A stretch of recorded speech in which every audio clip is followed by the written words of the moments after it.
It's time for Kai's Corner on OnsideRadio.com. To talk to Kai, dial 888-441-4623. That's 888-441-4623. To reach out on the text line, it's 844-416-8123. That's 844-416-8123. Here's Kai Chen Chisholm on your home for sports talk, OnsideRadio.com. Good morning. A year ago today, the world was taken by storm from the pandemic regarding COVID-19, and here we are. It's been a full year when people, such as myself, actually, thought that it wouldn't be that long until we came back to normal, maybe 2 weeks, maybe a month. Now, here we are. It's been a full year. It was actually the 13th when all schools shut down here in South Florida.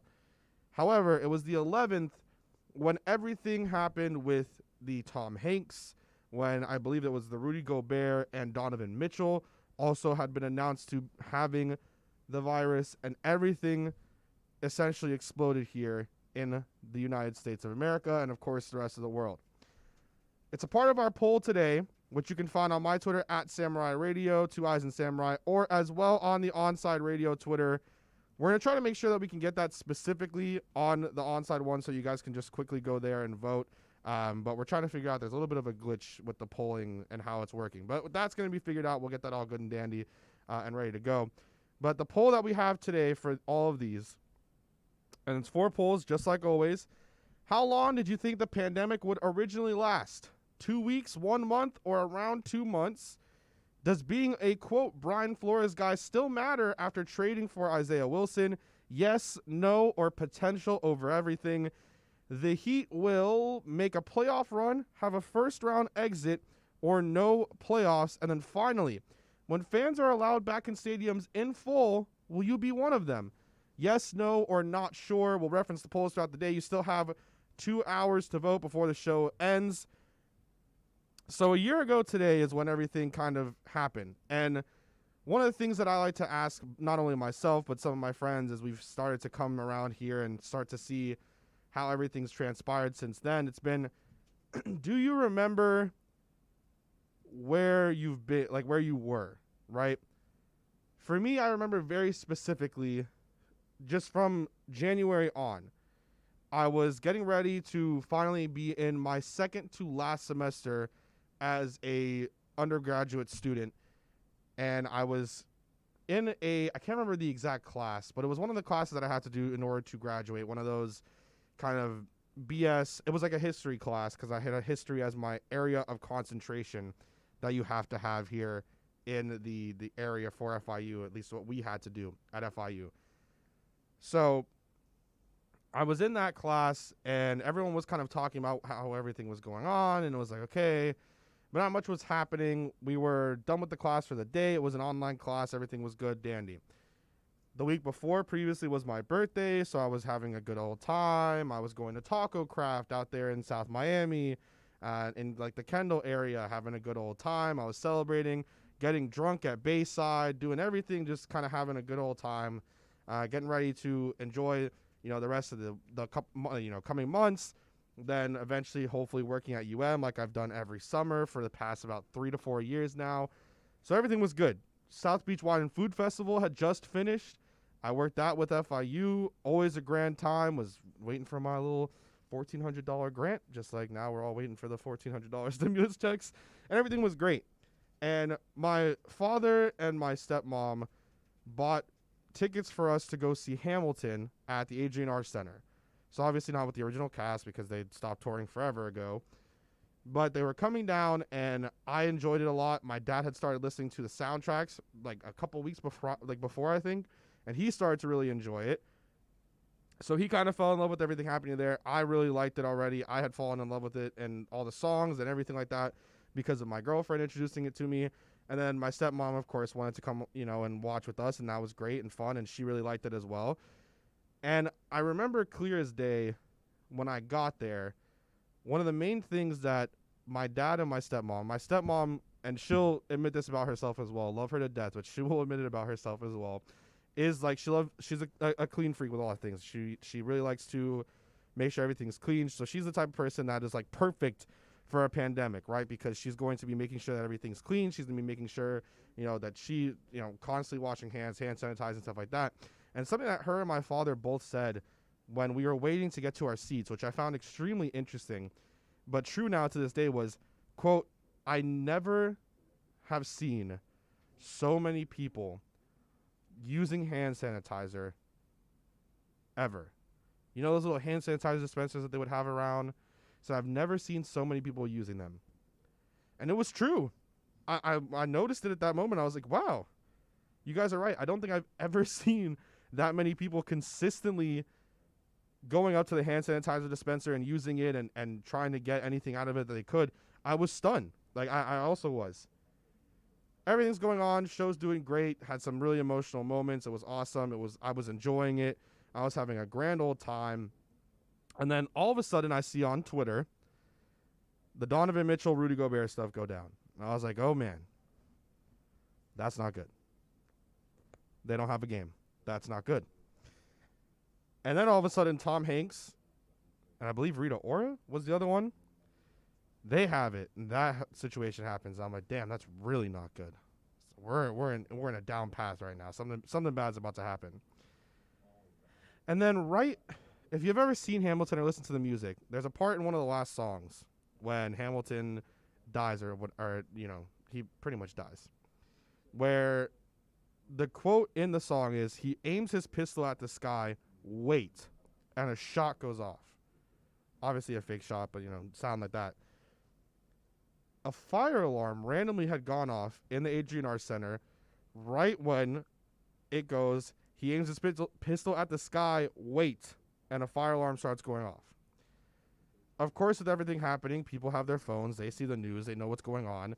Everyone's already been concerned all of a sudden now because it's possibly in America. This virus is possibly in America. And what we were told over the intercom was to remain calm and stay in our seats because they're trying to figure out what happened. Obviously, it was a false alarm. For whatever reason, the fire alarm went off. And maybe this is fate. Maybe this is for those who are religious.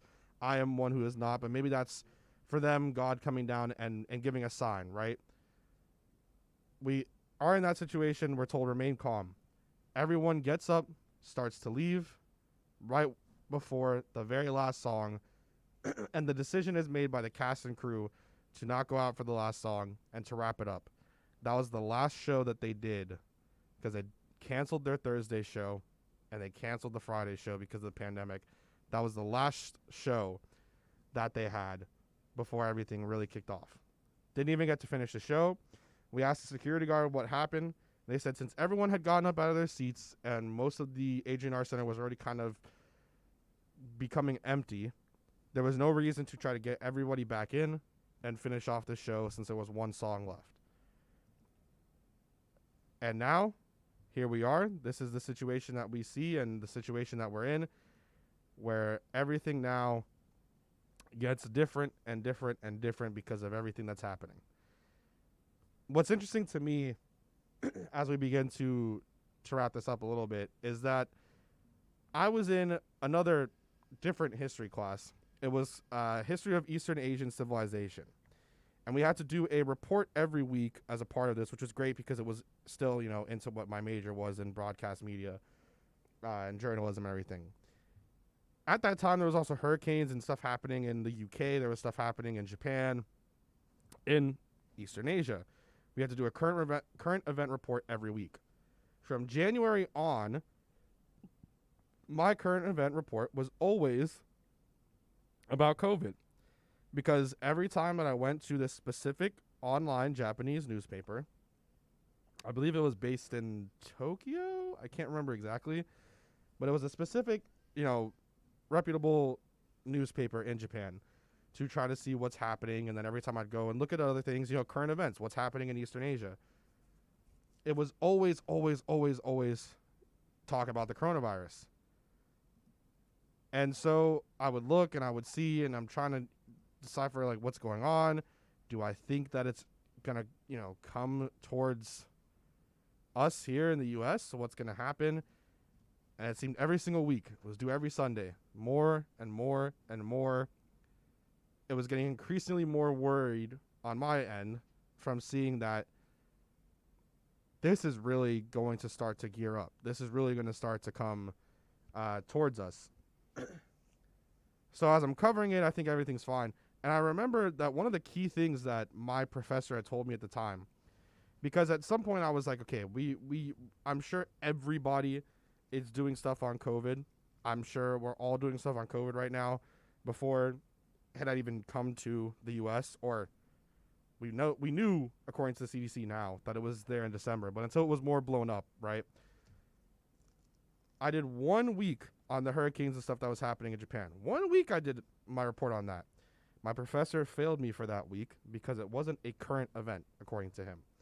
So I went back to COVID the next week. I got 100% on it. So there is that. But it's been crazy.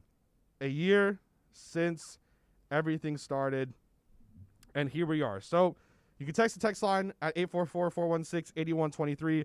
Let me know if you remember where you were a year ago today when everything started. We're going to come up on the break. When we come back, we're going to talk about, does being a Brian Flores guy even really matter after the trade for Isaiah Wilson and Juju Smith-Schuster potentially wanting to be a Dolphin? That'll be interesting. Saturdays at 8 a.m., baseball fans can go deep into the count with Alex Aguirre. That's how you say it, right, Sean? Or is it Aguirre? Aguirre. I'm so sorry, Alex. I love you, man. Alex Aguirre and Christian Chase. Catch the show that talks Marlins and all the big stories in the major leagues every Saturday at 8 a.m. Seamheads have a new home. Listen to Deep Into the Count exclusively at OnsideRadio.com. Onside Radio, the only choice for the South Florida sports fan. Let's raise a cup to the first among us who put themselves last. To the risk takers, the mask makers, the heroes on the front line and online. To the ones keeping shelves full and keeping us hopeful. To those who don't stop and those making all the stops. To the ones who pick up, suit up, and never let us down. From all of us at Dunkin' to all the heroes keeping everyone running, we thank you. I'm 54, so basically, it's too late to start saving for retirement, right? Not right. Starting to save, even in your 50s, can really make a difference. Well, right now, saving seems hard to wrap my head around. Plus, with the way this year's been going... Hey, listen, it's okay. You still got this. Just go to aceyourretirement.org. It's an online tool from AARP that can help you get your retirement savings on track no matter your age. It's free and only takes about 3 minutes. I like 3 minutes. Yeah, at aceyourretirement.org, you'll chat with Avo, the friendly digital retirement coach. Just answer a few questions and you'll get a personalized plan and tips to help boost your retirement savings. Tips that are easy to understand and tailored to your lifestyle. I like that too. Plus, it's sponsored by AARP, so you know they got your back. Just head to aceyourretirement.org and make your plan to start saving for retirement. Thanks. That's aceyourretirement.org. A message from AARP and the Ad Council. Baseball fans will go deep into the count with Alex Aguirre and Christian Chase. Catch the show that talks Marlins and all the big stories in the major leagues. Saturday at 8 a.m. exclusively at OnsideRadio.com. Inter Miami CF, your official furniture and mattress store, is here. City Furniture is your #1 home source for the trends you want at the prices you'll love, including exclusive City Furniture collections, the widest selection of styles, affordable home accents, mattresses starting at just $99 and more. Create the home of your dreams fast with next-day delivery, plus get 60 months special financing with no down payment. Because City Furniture is here to make it easy so everyone can live life like this, visit cityfurniture.com. Hey, it's Big O. You know, air quality in your home or business is so important now, folks. That's why you've got to call M&S Air Conditioning. Let them install high-efficiency polarized air filter in your AC unit that attracts, captures, and destroys biological contaminants to improve your air quality. M&S is always on call from 7:30 a.m. till 9 o'clock p.m. and, of course, emergency Sundays. Call for more info on high-efficiency air filters and their preventative maintenance plans. Visit M&S Air Conditioning at ac-florida.com. While you're relaxing or cruising around on another sports Saturday, get in on the conversation by dialing 888-441-4623. That's 888-441-4623. Back to Kai's Corner with Kai Chen Chisholm. All right, and we're back. We have a great show still planned for you guys today. We're going to have on Josh House at 11:20. We're going to talk about him with the Dolphins and see what's going on. There's a Brian Flores press conference today, so that's going to be extremely interesting. He said he's going to listen in to the press conference and try to get as much as he can and then kind of relay some of that information over to us and talk about that. So I'm extremely excited to talk to him, especially because although his team got through and advanced into the next round of the UCL, the Champions League, they still suck. So you're going to have to talk to him about that. Really quick, Sean, I feel bad because the games yesterday were horrible. You didn't tune into any of those soccer games yesterday, did you? I told you I was, and I didn't. I'm so glad. Honestly, those games were horrible. They were not. I mean, the Barcelona PSG game was pretty bad, and everything else was also not too amazing. Liverpool just put the smackdown on Leipzig. But we're not talking about soccer right now. Maybe we'll get into that a little bit later. However, the big question that I pose, and something that was brought up on Twitter in our poll today, is something that I think is very, very interesting to discuss and to talk about, because Juju Smith-Schuster, right, is on there on Twitch playing Fortnite, and knowingly, there's a screenshot of him looking into the camera, right, kind of giving a little bit of a smirk, and picks a throwback Miami Dolphins uniforms with number 19. If that does even happen, if 19 gets cut, and then Juju Smith-Schuster comes here, a quick little rant, retire 19. Don't let another player wear it ever again. Do it as just like a, you know what, we're just going to do this in a great form. Like, you know those numbers on some teams that are cursed? 19 is cursed. Don't let another receiver ever wear that number on this team ever again. If you cut 19 and you bring in Juju, tell him, you know what, Juju, no, that number is going to be retired. We're not going to use it anymore. Sorry, blah, blah, blah, blah, blah, blah. That is not happening anymore.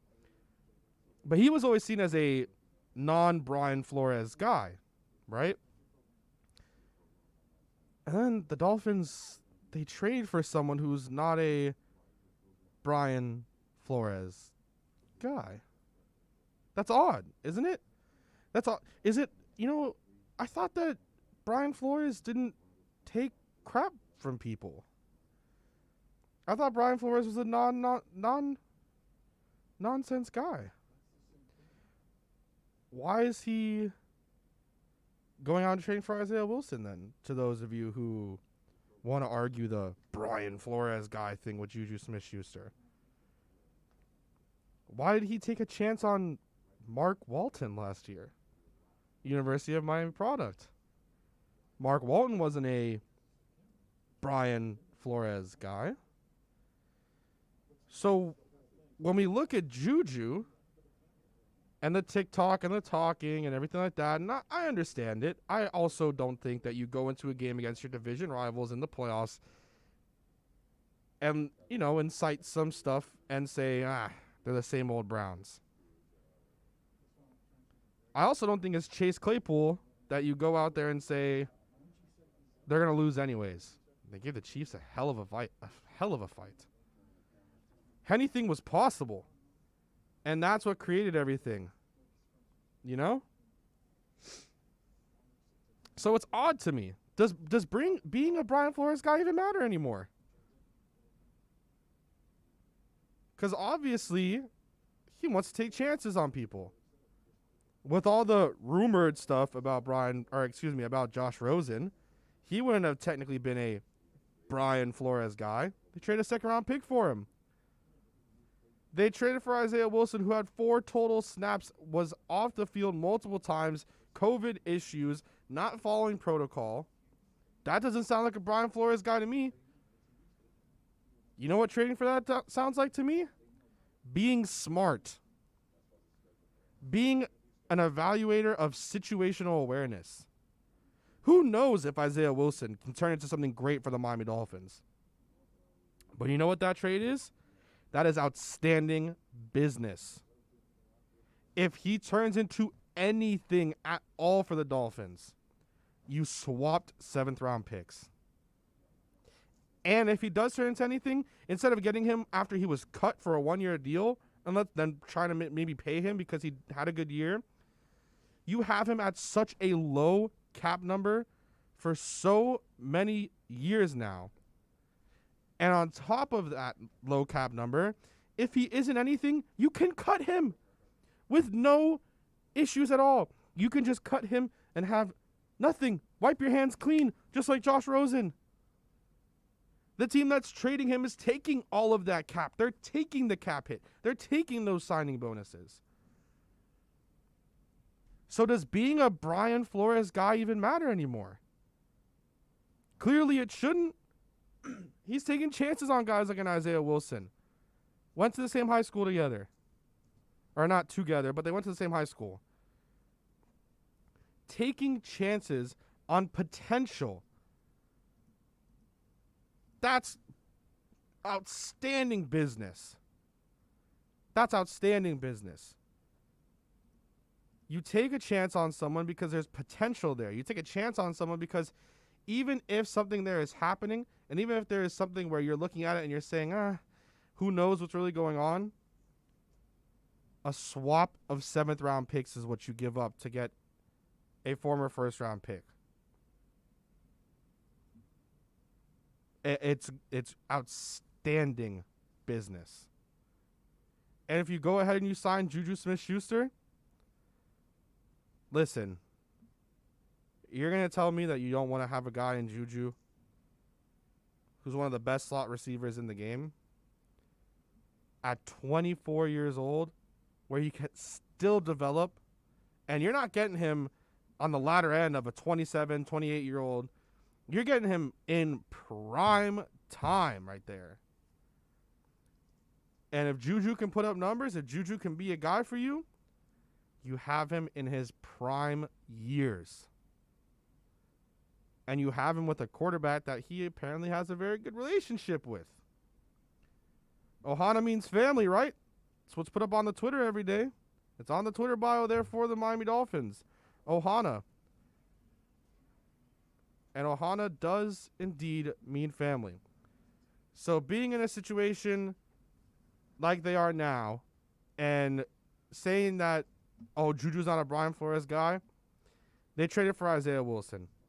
Anything is possible. And I think it's ridiculous to sit here and try to critique and be upset with what's happening when you're trading for a guy who has the potential to do anything. I think, again, I'm not sitting here saying, and I don't think anyone is sitting here saying, those of us who think that this is a great trade, we're not telling you that Isaiah Wilson's going to be an outstanding right tackle. We're not saying that he's going to come around and just all of a sudden turn around this offensive line. That, shout out to Tito, Penei Sewell is not a part of the plan anymore, though I really don't want to draft a tackle at 3. There are more pressing needs on this team than the Dolphins drafting a tackle at 3. But you know what? If that happens, it happens. But that's not saying that that's not a possibility. Anything is still possible for the Dolphins. And you put yourself in a position where potential trumps everything else. And that's what's most important. Coming up next is Inside the Paint with Ira Winderman and Ethan Skolnick. And then we'll be back at 11, but you're going to have that here coming up in studio talking about the Miami Heat. They're back tonight. Basketball is back, and they'll be talking about everything and anything basketball and Heat. You're listening to the only locally owned sports station in South Florida, OnsideRadio.com. Now streaming online. Onside Radio, the only choice for the South Florida sports fan. Keeping you informed in the world of sports.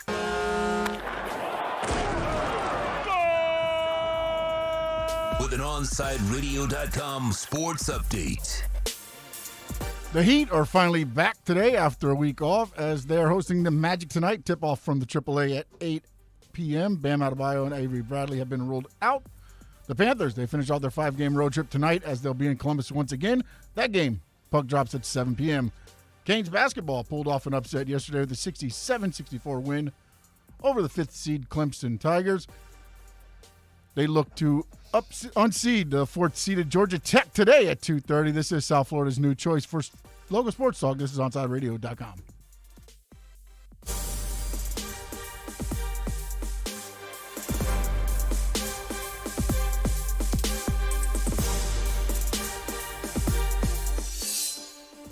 There are those who dedicate themselves to a sense of honor, to a life of courage, and a commitment to something greater than themselves. They have always defended this nation and each other. They still do. The few, the proud, the Marines.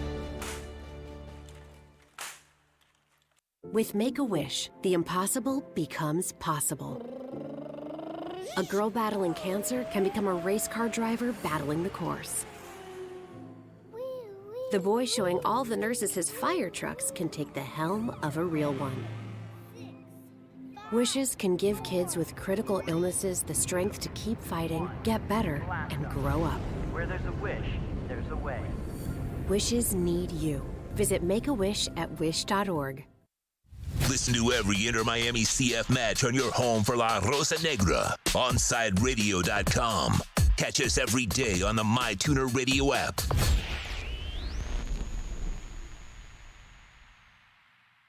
To some, a baby's babbling doesn't mean much, but it does. Especially if there's no babbling at all. Little to no babbling by 12 months or later is just one of the possible signs of autism in children. Learn more at autismspeaks.org. Brought to you by Autism Speaks and the Ad Council. Riddle me this. With all this sizzling meat and crunchy veggies nestled between toasty flatbread, who should get credit for Papa John's new papadilla? The person who invented pizza or the person who invented folding? Well, whoever it is, a tip of the tongue hat to you, sir or madam. Get a new papadilla, 4 flavors, just $6 each. Better ingredients, better pizza, better than a sandwich. Papa John's. Every 2 minutes, a woman in the U.S. is diagnosed with breast cancer.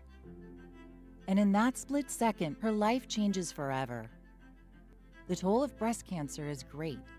The need to support those who are battling the disease today is even greater. We're fighting alongside patients because we know one moment can change a lifetime. United by hope, we can end breast cancer. Join our fight. Save lives. Time for the hardcore basketball talk you crave. OnSideRadio.com presents Inside the Paint with Ethan Skolnick and Ira Winderman. To reach out to the guys, dial 888-441-4623. It's a flagrant foul if you're driving. Be safe, basketball fans. 844-416-8123. That's 844-416-8123. There's more to this game than just the score. So let's go inside the paint with 2 of the best in the business, Ethan Skolnick and Ira Winderman.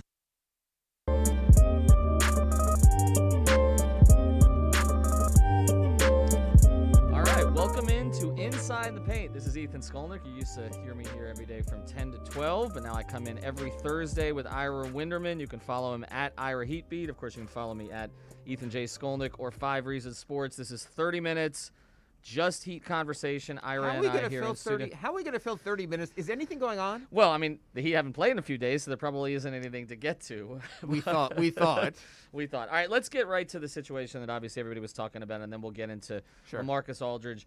Myers Leonard, obviously the very insensitive slur that was used on the stream, and the fallout from it, he's still getting hammered, obviously, in the media. Well, no pun intended. In the media and everywhere else, the Heat have essentially told him to stay away from the team until they figure out what to do.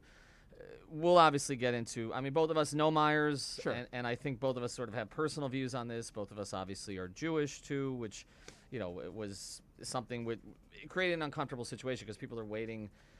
I think for us as media members to sort of comment on it editorially. Yes, and which I it's found uncomfortable. troubling in the comments I've gotten on the stories I've written, as if I should be more offended by that than anything that's offended. And that's the bigger picture of all this. You should be offended by it all. It Right. shouldn't matter what race or ethnic group or sexual orientation is being slurred.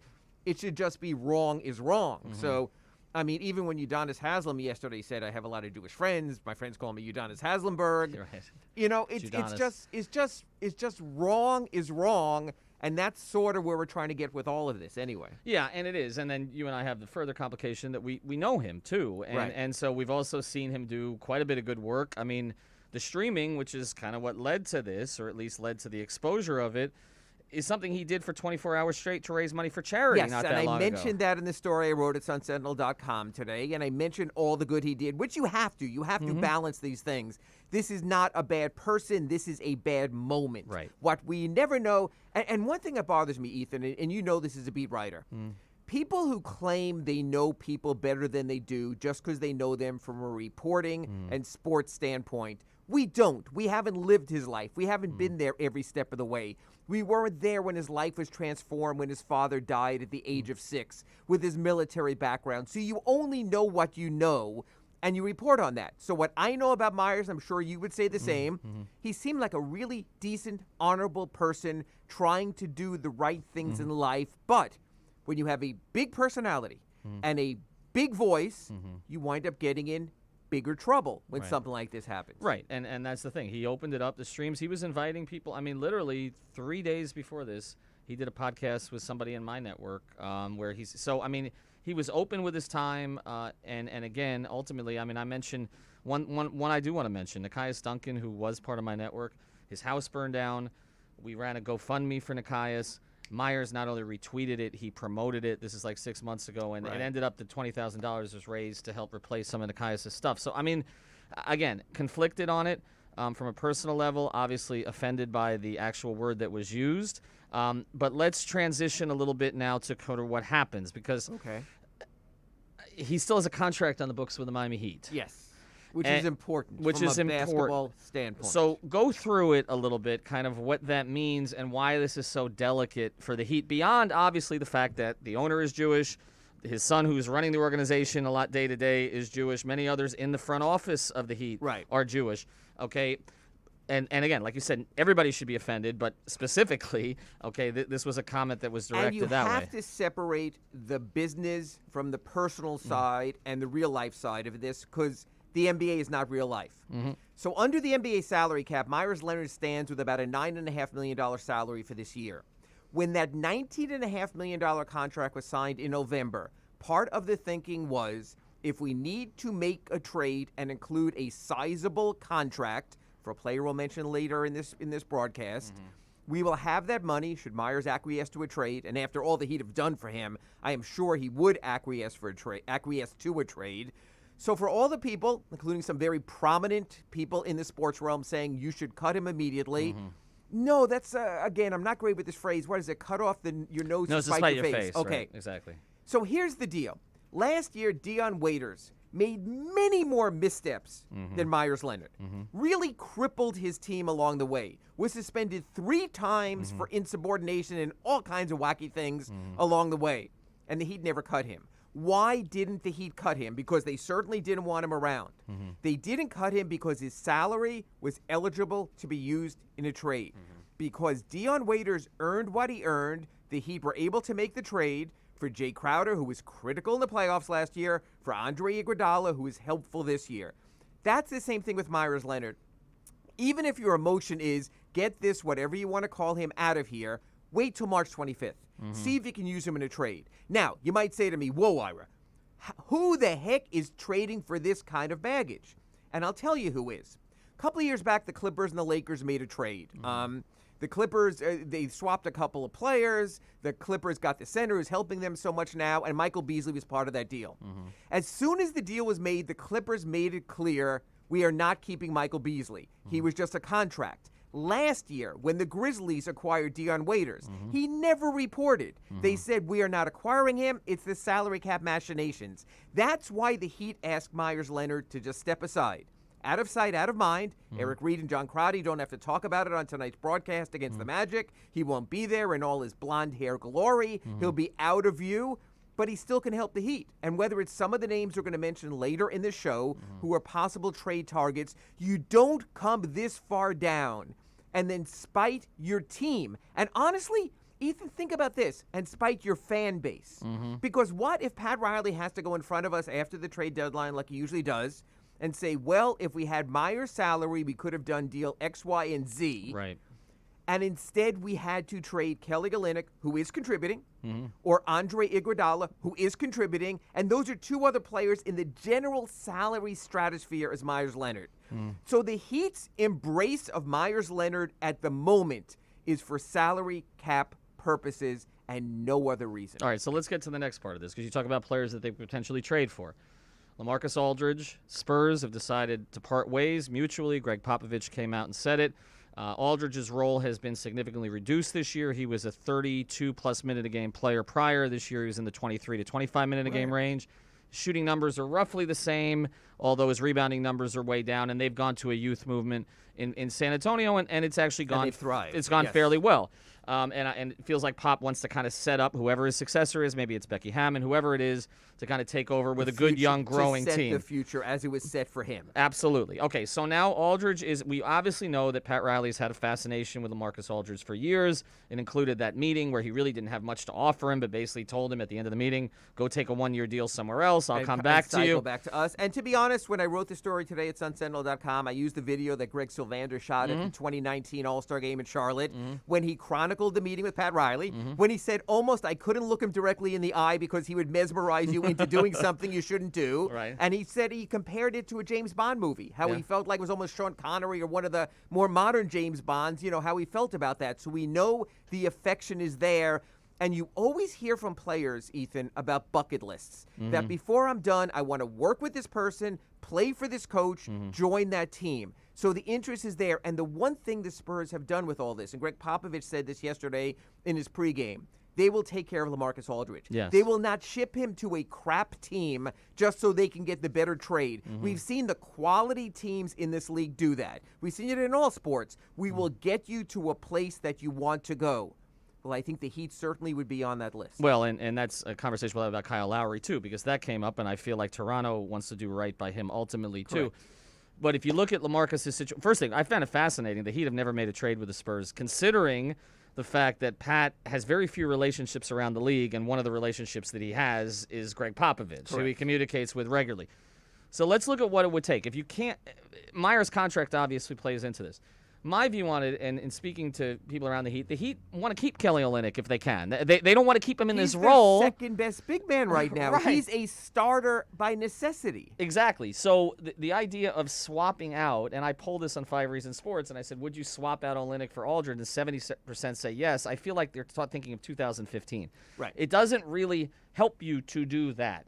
How do you do this without including, as you said, either Iguodala or Olynyk, two players because you need Andre right now? also has been effective. And we also know that Andre was going to be better in the second half of the season and best in the playoffs because that's his history. He knows what matters. So Bobby Marks today went on his personal Instagram. I guess ESPN didn't have the time for him or whatever amid all their Dak Prescott talk. And he offered trades for all the teams. And he said the same thing. He said, while the Spurs might want Olynyk, he believes, he said this, Bobby Marks, former Brooklyn Nets executive, that Kelly Olynyk right now is the better player than LaMarcus Aldridge. So he suggested a trade that involves Mo Harkless and Avery Bradley plus Myers' contract to make it work. I was sort of taken aback for this reason. I have no trouble, obviously, with Myers' contract. He's never going to play another game for the Miami Heat, I believe, number one. I have no problem with Mo Harkless. Ethan, have you seen him in the last 2 months? No, and he's been available and healthy. So Right. that tells you, So and it sounds to me like they've kind of moved on. They realized it was a small mistake, but it was a mistake. As I phrase it, he's been Chris Silvad. Right. So you have that going there. But Avery Bradley, I've always felt, was the way the Heat could salvage this past offseason. I think he is a quality player who can make your rotation better. So when Bobby offered those three and saying, this is the possible trade, the problem is the Spurs only have one available roster slot. They would be doing a 3 for 2, would have to actually cut a player they might want to keep. So I'm going to throw this back at you. We both agreed we would not trade Kelly Olynyk at the moment for the rest of the season of LaMarcus Aldridge. So forget the flotsam and the jetsam. Would you trade Avery Bradley Yes. for and LaMarcus yes, Aldridge? and, That's and, interesting. yes, and you and I differ there. Yeah, here's why. A couple reasons. First, I agree with you that the offseason was, other than drafting Precious, was a bust so far. Okay, no question. But to me, you salvaged the offseason by getting an effective player for the two players that you brought in. So would you, in the offseason, if LaMarcus Aldridge had been available for your mid-level, okay, let's say he was available as a free agent, if the Heat had signed LaMarcus Aldridge to a one-year deal, okay, at that number, Heat fans would have been fine with it, okay, Correct. especially coming off a 32-minute-a-game season where he was still effective. So if that had been your offseason, you would have taken it. As a Jay replacement, you would have said different type of player, but that would have made some sense. I might have been a little more worried because I didn't realize that Kendrick Nunn was going to rebound as well as he did, so that's a game changer. But that's the other thing, and here's the thing. If you look at the rotation, they're looking for players to give Spoelstra more options to finish at the end of the game. Right now, if Avery Bradley comes back, and they're healthy, they are so guard-heavy. You're talking about Dragic, Nunn, Hero, Bradley, before you get anywhere else. Plus, Duncan kind of plays, Duncan perimeter. or Jimmy is a guard. Is Call a guard. one of the two of them a guard. You are totally bottom-heavy in terms of size there, okay? Aldridge rebalances that rotation, gives you another option, and you really haven't gotten to see Avery. I mean, there were 3 or 4 games where it's like, okay, this is what they got. But he has such a favorable contract. I and know. There's a team option in the offseason, which makes him a good trade chip or something like that. So I'm just not sure I would go that way. I can see the debate point there, and maybe even after the break we'll discuss this. But is LaMarcus Aldridge just a totally shot player? And I want to, after the break, come back, and is he almost Blake Griffin 2.0? Well, that's a good question because, the question, all these players, it's like Cousins, Griffin, Aldridge, we know what they were. The question is, what are they? Yes. I'm waiting for Blake to have 3 dunks in his first game It's back not with like the Nets. It's not like we're buying their top shot moments from 2015. Well, yeah, I still don't understand that thing. But at some point, we'll figure it out. All right, the guy will be back in here at 11. Onside Radio enters Kai's Corner with Kai. I can't even pronounce his name right when it's his damn show. Guy. Kai Chen Chisholm every day from 10 to noon. Join Kai as he discusses the biggest stories in South Florida sports. Tune in every day. You should clip that. 10 to noon. You missed this, right? For Kai's Corner on the home for South Florida Sports Talk, OnsideRadio.com. Onside Radio, the only choice for the South Florida sports fan. Let's raise a cup to the first among us who put themselves last. To the risk takers, the mask makers, the heroes on the front line and online. To the ones keeping shelves full and keeping us hopeful. To those who don't stop and those making all the stops. To the ones who pick up, suit up, and never let us down. From all of us at Duncan to all the heroes keeping everyone running, we thank you. These are unprecedented times, challenging how the YMCA works to strengthen community as we have for nearly 170 years. But we've always found ways to help people and communities in times of crisis. Right now, Ys across the country are providing emergency childcare, shelter, food programs, and outreach to seniors. But we can't do it alone. Whether you're connected to the Y or have a fond Y memory, we need you to stay with us. Reach out to your local Y today and stay with us for a better us. Saturday mornings, 9 a.m., Sean Stanley hosts the Square Circle Digest. But to be the man, you gotta beat the man. And I'm saying, woo, right here, I'm the man. Now, wrestling fans have a place to call home as Sean covers the very colorful world of wrestling. Tune in every Saturday from 9 to 10 a.m. on the home for sports fans worldwide. OnsideRadio.com. On the battlefield, there's a saying America's military men and women live by. Never leave a fallen warrior behind, ever. Off the battlefield, Wounded Warrior Project operates with the same goal. Wounded Warrior Project was created to help our men and women returning home with the scars of war, whether those scars are physical or mental. Wounded Warrior Project. We never leave a fallen warrior behind, ever. Learn more about what we do at woundedwarriorproject.org. Time for the hardcore basketball talk you crave. OnsideRadio.com presents Inside the Paint with Ethan Skolnick and Ira Winderman. To reach out to the guys, dial 888-441-4623. It's a flagrant foul if you're driving. Be safe, basketball fans. 844-416-8123. That's 844-416-8123. There's more to this game than just the score. So let's go inside the paint with two of the best in the business, Ethan Skolnick and Ira Winderman. All right, welcome back to Inside the Paint here on Onside Radio every Thursday from 10:30 to 11. I'm Ethan Skolnick. I'm here with Ira Winderman. Covered Leonard and Aldridge in the first segment here. I want to get to where the Heat are right now. Bam Adebayo not playing tonight. Shocking. Knee tendonitis. I was surprised too. I did not think this was going to be a long-term thing. Now, the way the Spoelstra said, we just want him to be ready for the stretch run. Remember, this is a back-to-back. So remember, the Heat. I mean, I find it really highly unlikely he would travel to Chicago tomorrow for Friday's second game of this back-to-back. So that's another 2 games now you're trying to survive. And this is a guy who only missed 1 game during the regular season over the past 2 seasons. So when Bam misses a game, there's obviously injury, something bothering him. He missed the 2 due to COVID, contact tracing last season, the end of the year. But they effectively sat him out against the Pacers in the meaningless final game. That was his injury absence. Right, but otherwise this guy has been incredibly durable. He's not a guy who likes to sit.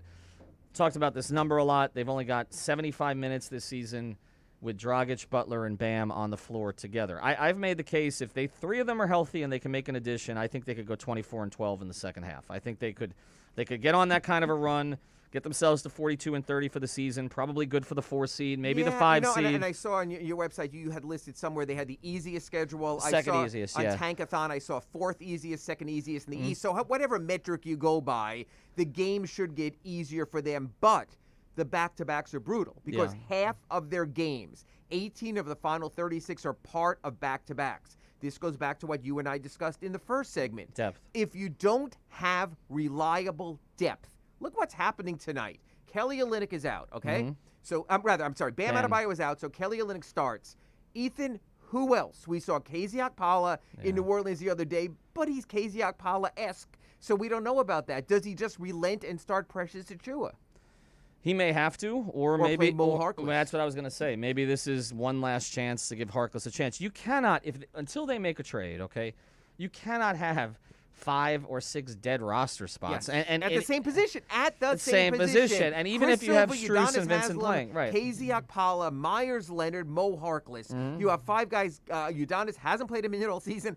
And when I asked him last night, I'm not sure he's going to play a minute all season. Mm-hmm. I wonder if that's ever happened in any sport. An uninjured player has not played a single minute while getting a full contract. Do you think, this is a serious question, and if Udonis hears this, I apologize. Do you Udonis' minutes would have to be better than Mo Harkless' minutes right now, right? Even at this stage? I was sitting at a road game with my wife and my son, and we were talking about, isn't this when you use Udonis? That if he still can hit that mid-range jumper and give you something. This was when KZ Okpala was trying his hardest to fit in and couldn't, that you really wonder. And instead, Spoelstra's gone every other direction. I can understand UD not wanting to play at the end of blowouts and maybe give other guys chances and things like that. And it's hard to get warmed up after sitting for the first 46 minutes. But, I mean, otherwise, like with Chris Silva, and Spoelstra is great about this. He stands by his players. Mm-hmm. And he said, if Chris Silva was with them on the West Coast trip, I certainly would have found time for him. Well, the opportunities, Ethan, are there now if he wants to. But a rebounding-only, muscle, high foul per minute guy is not today's NBA. The game has changed beyond that. What is even I don't really completely understand the investment there at this point. Like, what are they seeing? I think it's emotional. Yeah. I think it's Heat culture. I think it's bringing his mother over last year to visit him. You know this. Pat Riley and the Heat fall in love with their players. Yeah, I know. It has created a great culture and has let players know that they will be embraced. So that's important.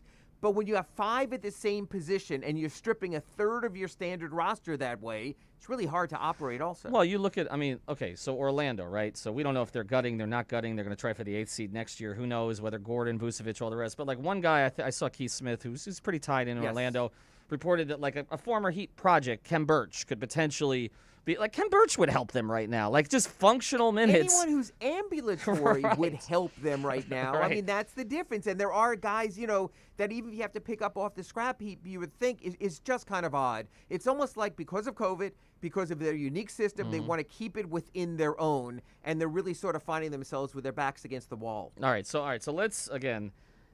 making a run to me for the 4 or 5 seed, whichever one it is, just again staying out of the play-in. So you got to get to at least 6, which is where they are now, teetering. Is the goal. To me, that's goal 1. But the second goal is Jimmy, Goran, Andre, making sure that in that quest you're not overworking them, overrunning them, so that those 3 guys in particular can be at peak level come the playoffs. I mean, but how do they do that with this level of depth? Protection for Goran in the backcourt. We spoke about that. Not only do they have, Kendrick Nunn, and Tyler Hero, but Gabe Vincent has given them serviceable minutes. Functional. He's been more functional. than any of those 5 power forwards he Yes. mentioned. Even Max Strus, to a degree, Correct. has had moments. I've always said about a 2-way contract, if they can help you win 2 games in a season, It's been more they've than that made for their both. value for both of them. Been more than that for both. So that's covered right there. Andre, they've been smart about all the time anyway. He is a situational player. They save him for the fourth quarter minutes. In their perimeter rotation, they can work around that also. The problem with Jimmy is not that they have enough guards. The problem with Jimmy is if Bam misses a game, Jimmy has to be everything like he was in the New Orleans game before the All-Star break when they got back to 500.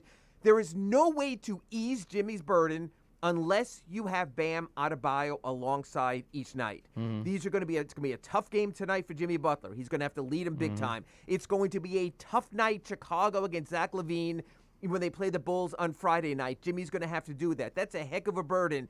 I don't see any other way around because I don't see, God bless Kendrick Nunn, God bless Goran, but at crunch time of those games, Jimmy's the only guy who's shown that swagger. But the one guy you haven't mentioned, and so the guy that this second half, we did some grades. It's got to be Tyler, right now? Doesn't it? I mean, Tyler. He's fallen back to the middle of the pack. When I did my midseason grades, and I gave a whole bunch of guys B's from Duncan Robinson, Tyler I gave him Hero, a C. Nunn. He's got to rise back. Doesn't have to be playoff Tyler Hero. That was amazing. Right. But he has to be more reliable. He has to be there. He has to stay healthy. And he should be the one that takes some of those Jimmy Butler minutes in the second and third quarter so Jimmy can have it for the finishing kick of each game. I agree with that. Yeah, and the thing about Tyler is the overall numbers are better than last year, but it's more of an eye test thing. There have not been those sort of flourishes from him where he takes over. Yes. We've talked about there that. There has not been the Tyler Hero game. Right. And there needs to be more of those like there were against Boston in the playoffs and some of those other playoff games. And that's why he's really just sort of come down to the pack. And that's been all year our debate of, do you trade Tyler? Or what are you trading? You trading this year's up and down Tyler? Are you trading the potential of last year's Tyler? That's the question. And sort of circle back to where we were talking in the first segment, what I do not do for any short-term addition is give up a core piece. So whether it's LaMarcus Aldridge, whether it would have been if there wasn't a buyout of Blake Griffin, whether it's Andre Drummond or someone like that, if I am renting someone for 3 months, I'm not giving up Duncan Robinson, although the contract impacts that a little. It does. I'm not giving up Tyler Hero. I'm not giving up Precious Achiuwa for that short-term kind of guy if I know that guy's not going to be with me going forward. Because Ethan, and I'm glad I'm saying this later in the show than early, let's face the Heat's reality this year. They're not winning a championship. No. They're not getting past the Nets' firepower in any round of the series when the Nets put 140 burger up as long as Kevin Durant is healthy. So I think the ultimate upside you're saying is, how can the Heat build a team that could win one round of the playoffs and be competitive in the second round? Be a good season. It would deflukize what happened last season, and then you move forward. So I think that's the goal that you could never state. I think the way it was put to me is, we're not going to go trade somebody who can be our third or fourth best player long term for somebody who might be our seventh best player right now. But especially rental-wise also. That's the other part of it. And that's why before we get done, I think there's one really big name there. And we're going to get into this much more next week in our special before the trading deadline. Yeah, we need an hour for that. and that's the Victor Oladipo elephant in the room. We both know, we've been in touch, I believe, with similar people. Victor Oladipo wants to play for the Miami Heat. Yes. It has been the team that he has targeted since the get-go when things started going sideways in Indiana. So now the question is, how valuable you think he is, how much you think that he can provide long-term, and is he worth the extension to the point of this? Is he worth the extension to the point of you add no one else during the Jimmy Butler era? That it's Bam's extension, that is Jimmy's contract, and that it's Victor Oladipo going forward, and does that really get you past the Nets? And a lot of it comes down to when Houston basically makes a decision. We're not keeping this guy under any and I know he's turned down those 2 years, But if they've made a decision that they're not keeping him and their price comes down to a degree, then you can actually make a move. But I will say, look, yeah, you're right. The Victor elephant in the room is there. It's not just there from the fact that Victor wants to be here, but it's obviously something the Heat are very engaged in. But I was always told, look, they weren't thrilled about the way he conducted himself in the postseason. There's a lot of questions sort of about that he's a smiling faces with hidden agendas type guy, and is that somebody you want to commit to long term? But they also understand that the talent is there and maybe in their program and being in a place where obviously Dwayne was and others that they could kind of surround him and get him back to the level he was with Indiana. But you're right. Then you got to decide, is this it? Is this it? And is getting a guard like that the piece you want, or is the piece you want somebody like, say, a John Collins to play next to Bam, and you've taken yourself out of the John Collins thing, essentially, if you go for Victor? Or if you get a guard who you believe is a quality player, that frees up trade possibilities with your other guards. That's so all possible. of a sudden, then you can package, if you re-sign him, a Kendrick Nunn and Tyler Hero, or make some type of Tyler Hero deal, make some type of Duncan Robinson trade, sign and trade. So really, I think Pat Riley's always told us this. You collect talent, and then you go from there. So the question is, what level talent is Victor Oladipo? And Ethan, more than anything you said, the injury concerns are what concern me. Because as you know, nothing capsizes you. Yeah. We know from Chris Bosh's, blood clots. We know from Alonzo Mourning's kidney illness. Those were illnesses. But nothing sidelines you more than a player you are paying not to play. No doubt. All right, we could have gone another hour here, but we will next week. We'll at least go the half hour prior to the trade deadline. Ethan Skolnick, Ira Winderman from the Sun Sentinel. Follow him at Ira Heat Beat. I'm at 5 Reasons Sports. Again, we'll be back next Thursday, get into more of this. And if you catch up with it, make sure you tell your friends about it. It's on all the podcast streams and everywhere else. Kai Chen Chisholm, back in here next. Hey, is that a faucet running? Nope, that's not a faucet. That's a river rushing through the forest. It is. This has been Inside the Paint with Ethan Skolnick and Ira Winderman, exclusively at OnSideRadio.com. Make sure to subscribe, rate, and review the podcast. Search for Inside the Paint on most platforms. Hey, is that a faucet running? Nope, that's not a faucet. That's a river rushing through the forest. It is. Yeah, forest rivers provide over 100 million people with clean water to drink. The water comes straight from the forest to us. In fact... What? I can't hear you because of the vacuum. That's not a vacuum. That's the trees in the forest cleaning up the air we breathe. How do trees clean the air? They soak up the dirty air on their leaves, branches, and trunks, which means clean air for us. Cool. I didn't know that. Yep. But the forest does more than give us clean air and water. It gives us shade for hot days, birds to listen to, and trees to climb. Wow, that's awesome. I didn't know how cool the forest could be. Hey, let's go explore some more. Visit the forest today and enjoy all it does, just for you.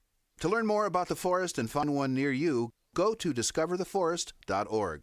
Brought to you by the U.S. Forest Service and the Ad Council. You're listening to the home of Inter Miami CF. His strike is a decent one. It's fired into the top right corner. Gonzalo Higuain opens his account for Inter Miami. OnSideRadio.com, where the passion for La Rosa Negra runs deep. Big O for M&S Air Conditioning. Air quality in your home and business is more important than ever. That's why you've got to call M&S Air Conditioning and let them install a high-efficiency polarized air filter in your AC unit. Folks, it attracts, captures, and destroys biological contaminants to improve your air quality. With stellar customer service, answering your call from 7:30 a.m. till 9 o'clock p.m. For more info on high-efficiency air filters and their preventative maintenance plans, visit M&S Air Conditioning at ac-florida.com. This is the story of a very special woman. In a matter of seconds, she turned herself into a great mathematician or an entrepreneur. Her knowledge was limitless and still is. She could also make monsters disappear, especially those that lurked in the shadows under the bed. Once, this woman put back together a teenage girl's broken heart, which had been shattered in 1,000 pieces, just by giving her a bear hug. She masqueraded as a regular person at work, but as a superhero at home. Everyone knows her as Gabriella. I still call her Mom. Your hero needs you now, and AARP is here to help. Find the care guides you need to help, complete with tips and resources at aarp.org/caregiving. A public service announcement brought to you by AARP and the Ad Council. To some, a baby's babbling doesn't mean much, but it does. Especially if there's no babbling at all. Little to no babbling by 12 months or later is just one of the possible signs of autism in children. Learn more at autismspeaks.org. Brought to you by Autism Speaks and the Ad Council. There are those who dedicate themselves to a sense of honor, to a life of courage, and a commitment to something greater than themselves. They have always defended this nation and each other. They still do. The few, the proud, the Marines.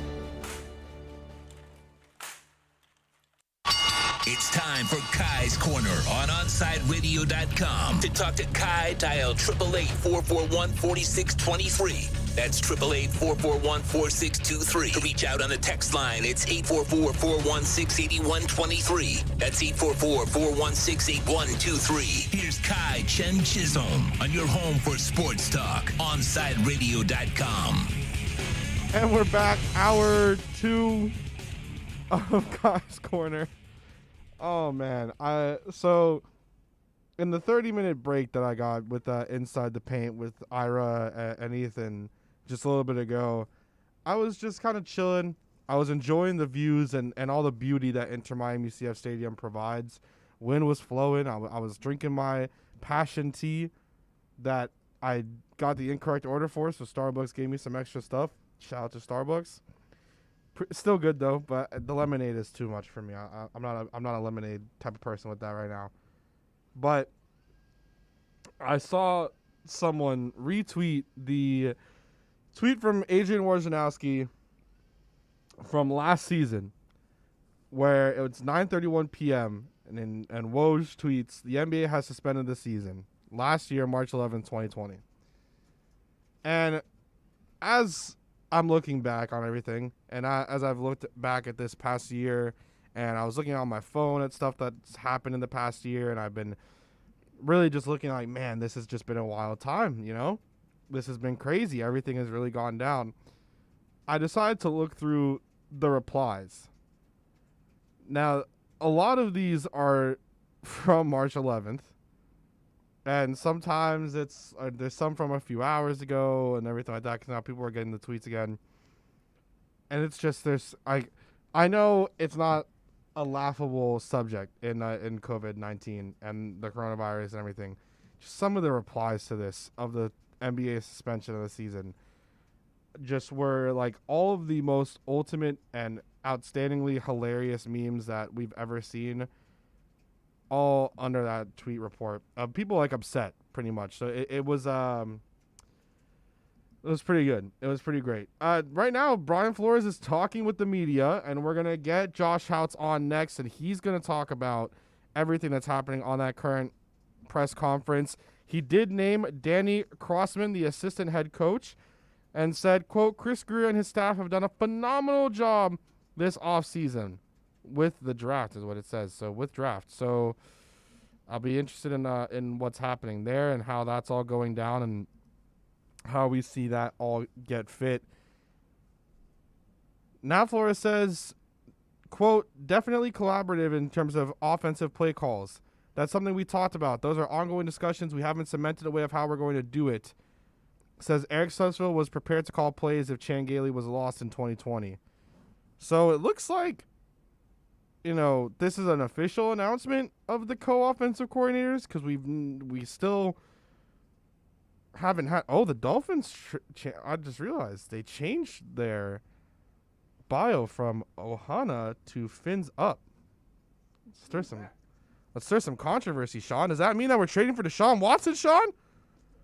Well, they've gone back to their old Fins Up way, which could mean Deshaun Watson is on the way. I think we just broke some news there. I don't think that, you know, Ohana doesn't mean family anymore, Sean. Apparently we're not about family anymore on the Fins Up, on the Fins Twitter. It seems like they just hate family. I didn't even notice that. I want to go on one of those Twitter things when you can see when things were changed. I want to go back and see when they changed that. They changed it right when the conflict started about them getting rid of Tua before it went to Ohana. Interesting. And now, all of a sudden, not so much family, are we? Oh, yeah, no more family. I mean, this is free agency period hits, and now no family doesn't matter anymore. No way.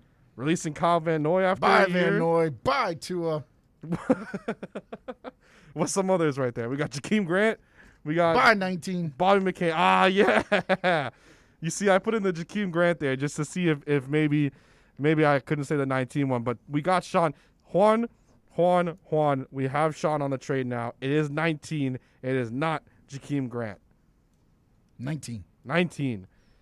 Interesting stuff coming out of that. We'll talk with Houts about that. I just did find that interesting because I was trying to see if maybe they had an official tweet out, possibly, like maybe I missed something, but they still have not officially technically announced or had a press release about the co-offensive coordinators. I don't know. I guess that's really interesting to me. I don't know why. We have the official tweet. We have released Kyle Van Noy, but nothing about any co-offensive coordinator. But that maybe it's an in-house thing. They know it's going to be co-offensive, but they haven't made it till it's now. Just so odd, you know. I mean, hasn't everybody said from the beginning though, from the jump, that hey, this is going to be co-offensive play, co-play calling and everything else?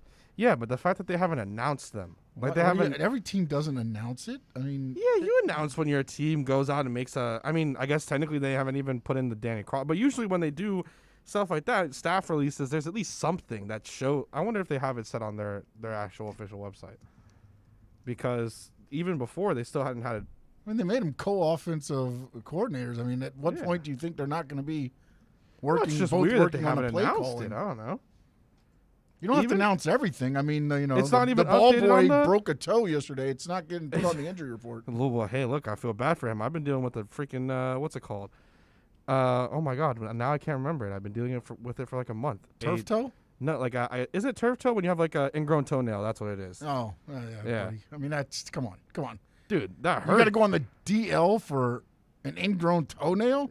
Sean, toughen up, Kai. Do you know? Let me explain to you what happened with that. So I usually get ingrown toenails on my left toe, and it's because I wear a lot of shoes that are really like tight, I guess is what. So the your whole left thing is. toe has built up tolerance. You're saying? I guess, yeah. So I have one on my left toe, or I've had one on my left toe right now, and I bought this kit so I could cut it and make sure everything is fine. If that ever happens, or if I feel like it's about to happen, I can make sure it doesn't happen, everything like that. I have this kit now to do all that. I did it. Everything was getting better.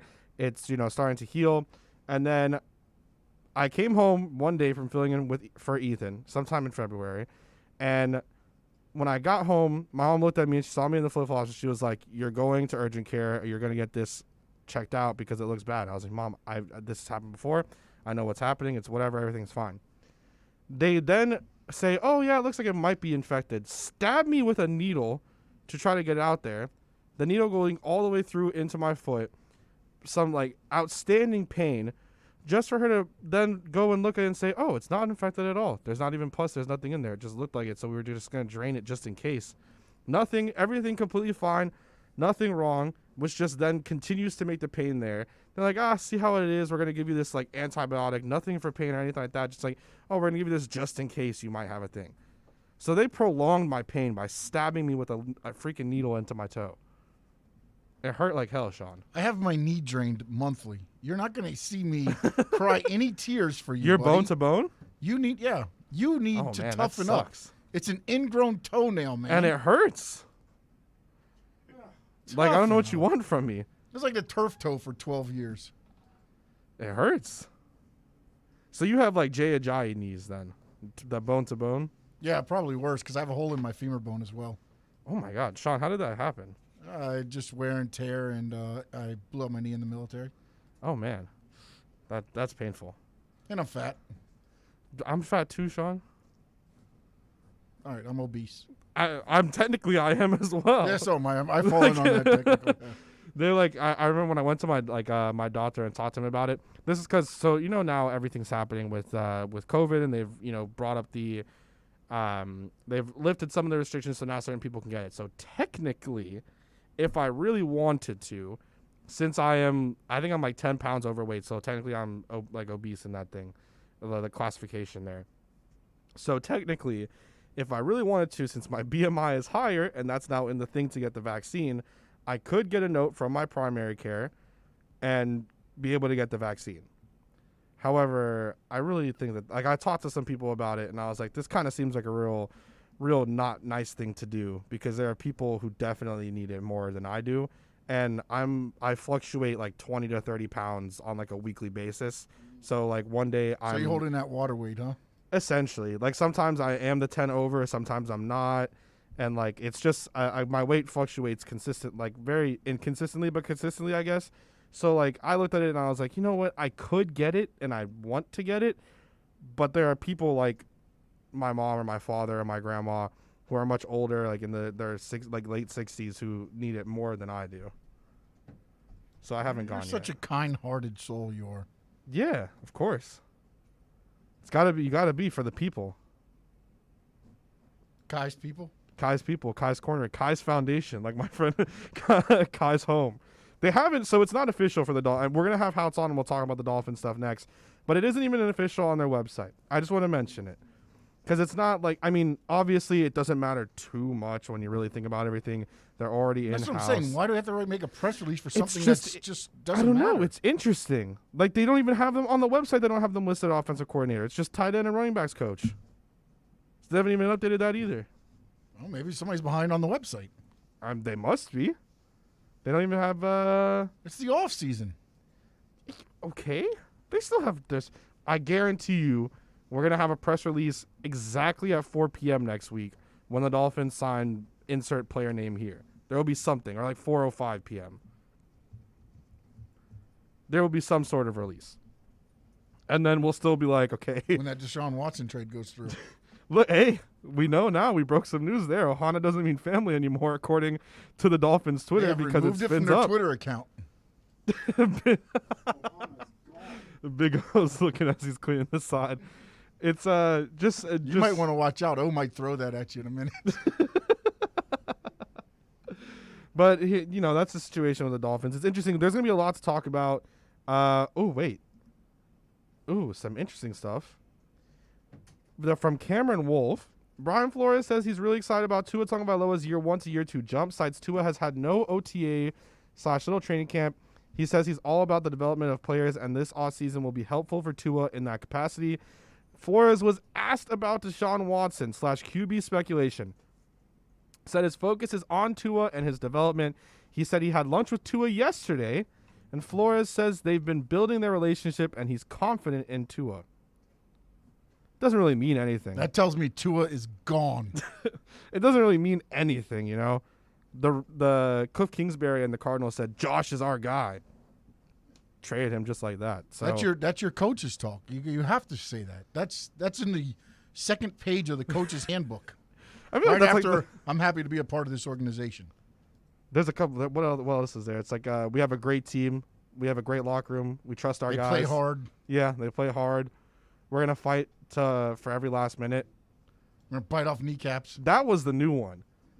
Dan Campbell, like former Miami Dolphins tight end coach, interim head coach, that was like the real his press conference was extremely interesting. He will be gold this year for radio and hopefully TV. Their team is good, because if their team is good, then he's going to be like just the best. No, you don't, because then he'll be fired up. He'll be ready to go, ready to get rid of everybody. You want him losing. But why? Then wow, you're probably just not going to get. I mean, I guess you'll get some as well, but like, if they're winning, oh my God, imagine with Jared Goff. He's going to go on a press conference, Dan Campbell, and go, nobody wanted him. They traded him away. We said we wanted him. Now he's doing great. Oh my God, come on. With that energy, Sean, that would be an outstanding press conference. Yeah, but imagine if they're losing and the guys aren't playing well for them. It's going to be even better. Nobody's wanting to bite kneecaps. Nobody's taking on the mentality of Detroit. These guys are clowns, and it's not going to be clowns. It's going to be a lot more language from this guy. That's your WWE promo cutting coming in right there, getting it all down and dirty and right in there, with all of the WWE promo cuts. I remember when he was here. He's got a Oklahoma drills. Well, exactly. He said those never happened. They were one-on-ones, but Oklahoma drills. We'll see if Detroit's doing Oklahoma drills this. Yeah, we'll see what's happening with Detroit. Coming up, we're going to have Josh Houtz. You can find him on Twitter at Houtz, Houtz. You're listening to the only locally owned sports station in South Florida, OnsideRadio.com. Onside Radio, the only choice for the South Florida sports fan. Let's raise a cup to the first among us who put themselves last. To the risk takers, the mask makers, the heroes on the front line and online. To the ones keeping shelves full and keeping us hopeful. To those who don't stop and those making all the stops. To the ones who pick up, suit up, and never let us down. From all of us at Duncan to all the heroes keeping everyone running, we thank you. I'm 54, so basically, it's too late to start saving for retirement, right? Not right. Starting to save, even in your 50s, can really make a difference. Well, right now, saving seems hard to wrap my head around. Plus, with the way this year's been going... Hey, listen, it's okay. You still got this. Just go to aceyourretirement.org. It's an online tool from AARP that can help you get your retirement savings on track no matter your age. It's free and only takes about 3 minutes. I like 3 minutes. Yeah, at aceyourretirement.org, you'll chat with Avo, the friendly digital retirement coach. Just answer a few questions and you'll get a personalized plan and tips to help boost your retirement savings. Tips that are easy to understand and tailored to your lifestyle. I like that too. Plus, it's sponsored by AARP, so you know they got your back. Just head to aceyourretirement.org and make your plan to start saving for retirement. Thanks. That's aceyourretirement.org. A message from AARP and the Ad Council. Hey Panthers fans, Dave Dwork here with some awesome news. Every Saturday, I'm going to bring you the latest on everything to do with the Florida Panthers with Chirping the Cats Radio. Saturday mornings from 10 to 11 a.m., we'll dive into the state of the team, recap games, and hear from past and present Panthers players, and plenty of other great hockey guests too. Got questions about the Panthers? Call or text the show and we'll break it down. Don't miss Chirping the Cats Radio, Saturday mornings from 10 to 11 a.m., only on OnsideRadio.com. Enter Miami CF, your official furniture and mattress store, is here. City Furniture is your #1 home source for the trends you want at the prices you'll love, including exclusive City Furniture collections, the widest selection of styles, affordable home accents, mattresses starting at just $99 and more. Create the home of your dreams fast with next-day delivery, plus get 60 months special financing with no down payment. Because City Furniture is here to make it easy so everyone can live life like this, visit cityfurniture.com.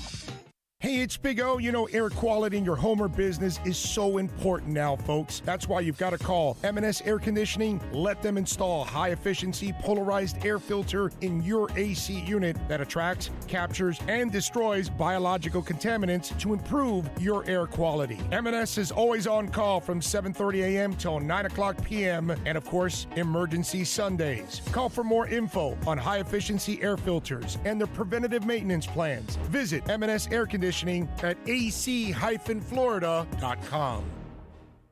While you're relaxing or cruising around on another sports Saturday, get in on the conversation by dialing 888-441-4623. That's 888-441-4623. Back to Kai's Corner with Kai Chen Chisholm. Okay, after we learned that Ohana is no longer family, according to the Miami Dolphins Twitter bio, as it's now fins up, we have someone that is considered to me as part of my either internet family or just someone close to me, and Josh Houtz. You can find him on Twitter at Houtz, Houtz. He does stuff for the Finsider, Operation Sports, Pro Football Network, 5 Reasons, Dolphins coverage all the time, and right now he's been doing the Brian Flores press conference. Tua's the guy, Josh? Or was that just coach's talk? Hi, Kai. How's it going, man? I'm stoked to be here, dude. I don't know what that was. I mean, Brian Flores, he's about as much of a wild card as anyone. So he sat there and said Tua was his guy, said they were eating lunch yesterday. But, that just means that any minute now we might get that alert on our phone. It's interesting to me because he also said he would love to have Ryan Fitzpatrick back. So another Ryan Fitzpatrick, backing up Tua again, or Tua backing up Ryan again? I really, for as much respect as you'll have for Ryan Fitzpatrick, I don't think we want to go through that again. So I got a little bit joke-filled and queasy when I heard that. What are you expecting from this team after hearing thus far what the coach, what Brian Flores has been saying? They said that Right now, they're not sure who's calling plays with the co-offensive coordinator situation. But just with the offseason, what do you think that they're going to do after hearing Flores talk? Well, I think first and foremost, they realize that these young players didn't have that offseason that other rookies did. So he seems like he's over the moon excited for this year 2 to see that year 1 to year 2 jump. But it sounds like they're going to be spenders in free agency. He did say he's going to be playing the song, you can't always get what you want. So I don't think that they're necessarily expecting to go out there and get every free agent that they want. But they sound like they're going to be aggressive. They realize that this is the offseason that they need to build around Tua Tagovailoa. And, that's at least from this press conference what I was gathering. So it's year 2 now for Tua. He is getting an offseason now. He's getting more of a chance to be ingrained in the offense, in the team. Of course, you have more of a chance now to be kind of just having what you want your quarterback to have, right? Being able to be ingrained in the system actually, not just what we had last year because of COVID and, of course, his injury. I've seen a lot of things now on Twitter where people have been saying come on, we need to get some breaks now from the hatred that Tua had been getting and from some of the stuff that was happening with Tua because of his past season. What are you expecting out of him in year 2? Let's say even right now, just without any guys coming on, like maybe a Juju or someone else in free agency. I mean, I really do see more of that quarterback that we all fell in love with at Alabama. And, it's silly because we saw people posting videos of him working out. I mean, what do you expect him to be doing this offseason? I mean, we would have saw those pictures last year if the hip was right. So I think we're going to see a lot more of the Tua Tagovailoa that we saw at Alabama. I think he's going to be much more comfortable in this offense. And you mentioned the play calling. I mean, he did mention that if Chan Gailey would have been out for whatever reason, and people have joked plenty now that it looked like he was lost all year, Chan Gailey. But they did say if Chan Gailey would have missed any time last year, that Eric Studesville was prepared to call plays. So, again, that seems like a fluid situation. But as far as Tua Tagovailoa, I think, whether they bring in the playmakers or not, I think we're going to see a much better Tua in 2021. Old man Chan was gone every day, I think, Josh. I don't think that it was just like it. And I know that some criticism he got wasn't deserved. I think when you have a young team, I think when you don't have a real offense, things don't really click and things are hard, especially in a pandemic year with a really young team, things are hard. So I started to back off a little bit from some of the Chan hate until he said he threw away all of his notes on defenses. That's when I was like, listen, man, you're a coach. You've been a coach for how long? Bill Parcells still probably has stuff. Like, that was ridiculous. Yeah, that was crazy. He still has hard drives with that stuff on it, I hope. It was crazy. I know that you're big into, like, the memery of Dolphins Twitter, and now I guess you can say that the Juju stuff has become a little bit of a joke now with Dolphins Twitter, especially with the Fortnite thing, but could it be something there? Could Juju really kind of be saying something? We did that screen grab. He is smiling a little bit at the camera. Could that possibly be something, Josh? It could be, and fans are excited. I mean, whether it's Juju, whether it's Curtis Samuel, whether it's Kenny Golladay. I mean, we can sit here and we can split hairs, but I don't know why fans are, up in arms about it. Bring in playmakers, it doesn't really matter who it is. But as far as Juju, I mean, a couple of sources on Twitter, it really was just a couple of Twitter handles. They did say as soon as he lost in that Fortnite round that he went and changed it to a Jets uniform. So I don't know if we really want him in Miami. But all jokes aside, I think all those people are up in arms because, he dances on the logo and stuff. I mean, how many of us, if Juju scores a crucial touchdown to win a game, are we going to be standing in our living rooms doing that dance? So let the man have some fun. I don't know if Juju's going to legitimately come to Miami, but we all saw those videos from a few years ago, and maybe it was last year, where him and Tua were together and he got down and kind of bowed to us. So maybe there's something there. One of the things that I think with Juju that has been apparent to me, and at least now what we've seen, and I had a conversation about it earlier, I was talking about a lot of what the quote Brian Flores type of guy thing is now. I think when you trade for Isaiah Wilson, you're showing that the quote Brian Flores guy mentality doesn't really exist. It's whatever he thinks he could possibly get out of a player, right? It seems that way. It seems like, I mean, if you're talented enough and they can see the potential there, I mean, why not take a risk? It was unfortunate because I guess since Isaiah Wilson isn't technically a Miami Dolphin until Wednesday, he couldn't really speak on that. But, I mean, I don't think fans should be getting too excited about the Isaiah Wilson trade. But at the same time, you shouldn't be upset because, I mean, they're taking a low-risk, high-reward on a guy that, last year the Titans and a few other teams thought could be a, very, very good right tackle. One of the things he said there, and maybe that's why you go out and you get an Isaiah Wilson to potentially, now, of course, we're not all saying that this is going to be some outstanding player, but, you know, the potential is there. You're a first-round pick for a reason, right? One of the things that was said in that press conference just now is what it's pretty much paraphrasing into it like a little bit better grammatically was what we've been doing we feel is going to be best for the players, Tua specifically, and saying that about the co-offensive coordinator. Is that from Omar Kelly, obviously said in the Brian Flores press conference. Do you still, like, a lot of the Tua stuff, and I know we're going back to it again, but do you think that there still is that situation where we are staying with the Tua hype and staying everything like that, or do you think that if the right deal is there, like, you have to go out and get Deshaun Watson no matter what?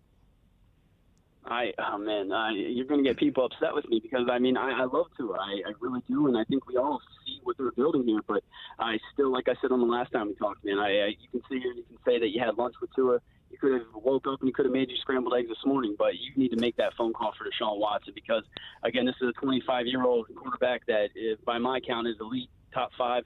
You got to at least make that phone call. But I would not be upset one bit if the Dolphins chose to go the Tua Tagovailoa route because, again, it's probably what might be best long-term financially. And when Tua is all said and done, you know, who knows where he falls in that, you know, ranking of quarterbacks. But you definitely got to make that phone call still for Deshaun Watson.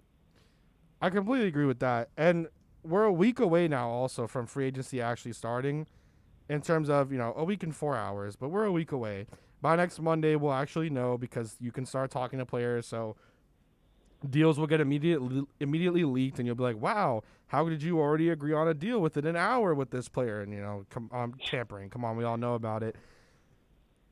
If you had one player that you think is the most realistic to be a Miami Dolphin come 4 p.m.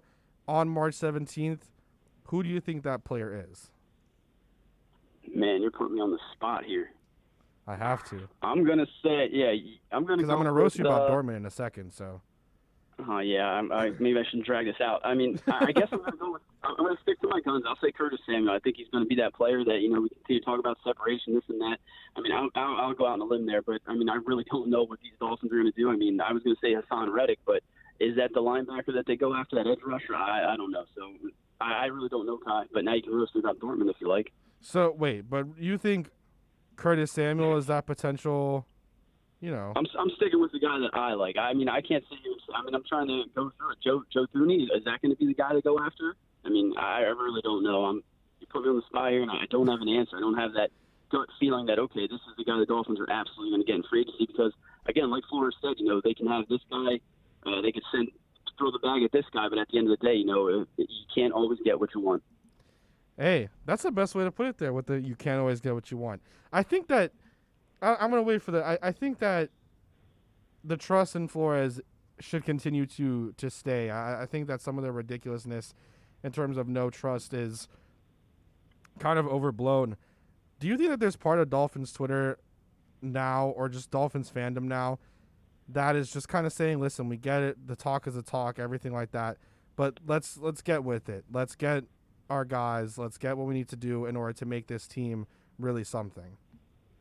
Yeah, I think we've all been fans for, you know, X amount of years, and at some point you're just tired of hearing the same thing. So I absolutely agree. I think, you know, you have to trust in Flores. You have to trust the flow process. I can't even say that right. Flow process, because, what he's been building here has been awesome. But I do think fans are, you know, it's a little bit over hearing about it, and they want to see the results. And I do think, you know, when you see some of the national media, you know, roasting at Tua Tagovailoa, roasting on your quarterback, this and that, you mix that with the quarantine. We see it. Dolphins Twitter's it's ready to explode any minute. So it's going to be a fun off season, and I'm excited.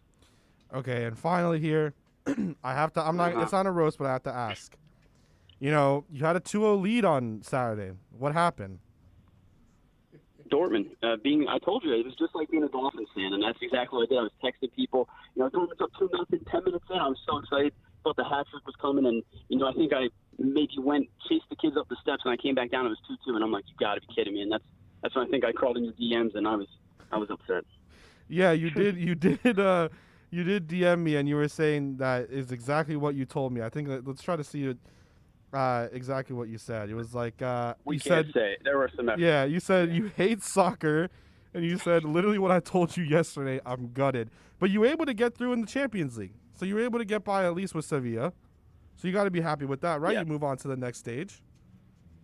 I was, but that was the same thing, right? They were up 2-0, and I don't know, man. Maybe it's just I'm just a gluten for punishment. Oh, man. Josh, I hope that for your sake that you can cheer. Well, actually, never mind. I don't hope, because your team's a direct rival of my team. I hope you can cheer for something. You should just come on and, like, cheer for you're already a Dolphins fan. You're into everything Miami. Just cheer for Inter Miami. Have some hope there with the MLS there instead of cheering for Dortmund. Well, I did have Philadelphia Union tickets when like many years ago. So I was one of their season ticket holders. So I don't know if I can do that. No, Miami you can Heat, I know trade. people love when I start tweeting about the Heat. I can do that more. No, you have to switch. Enough of the Union. You have to come be an Inter Miami fan. Make the switch. When like, I move down, like that's a everyone else promise. should. When I move down there, I promise I will. All right, look, that's what we like to hear.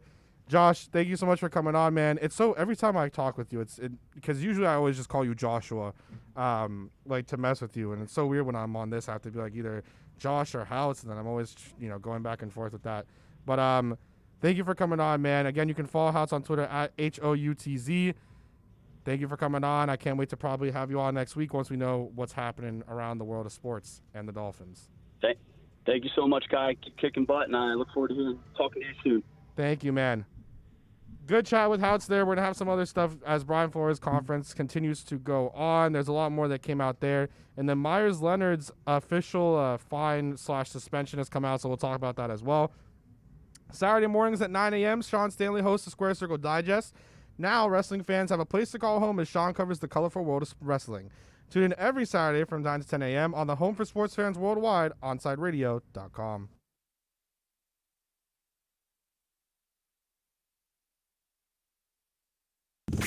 Now streaming online. Onside Radio, the only choice for the South Florida sports fan. Keeping you informed in the world of sports.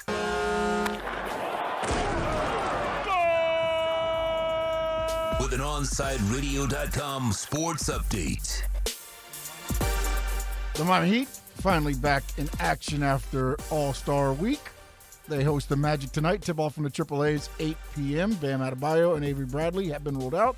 The Florida Panthers, they finish off their 5-game road trip tonight. They're back in Columbus taking on the Blue Jackets. The puck will drop at 7 p.m. Canes basketball, they're looking to pull off another upset today over Georgia Tech. They beat Clemson, the number 5 seed, 67-64 yesterday. That starts at 2:30. This is South Florida's new choice for local sports talk, OnsideRadio.com.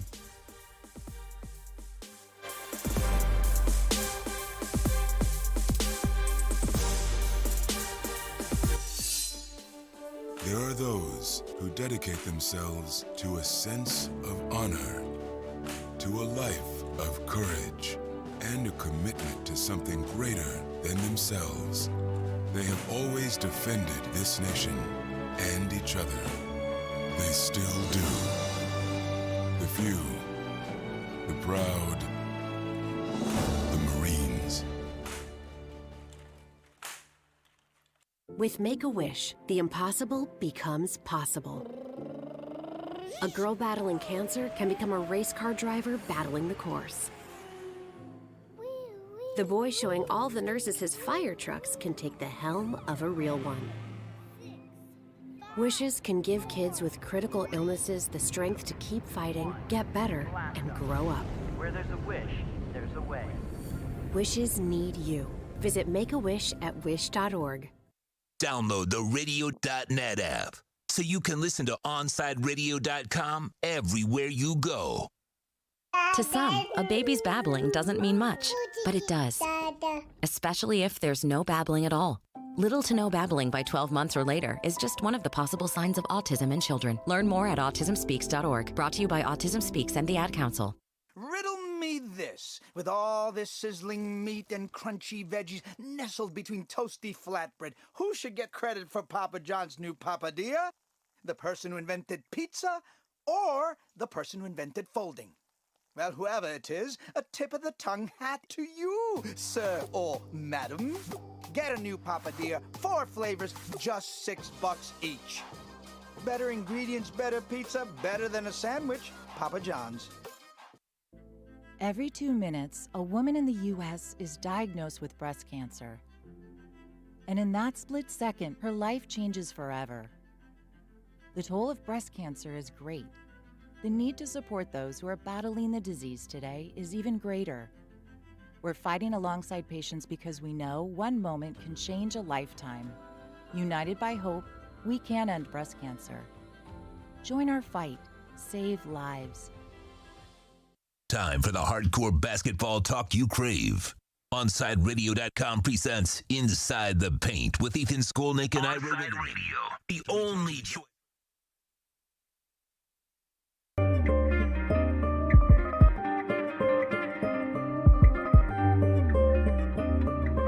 All right, here we are. Getting ready to round out hour 2, or like 1.5 in a way, but hour 2. Getting ready to do that. Big O in studio. We'll get ready to crosstalk here in a little bit. The official fine for Myers Leonard has come out.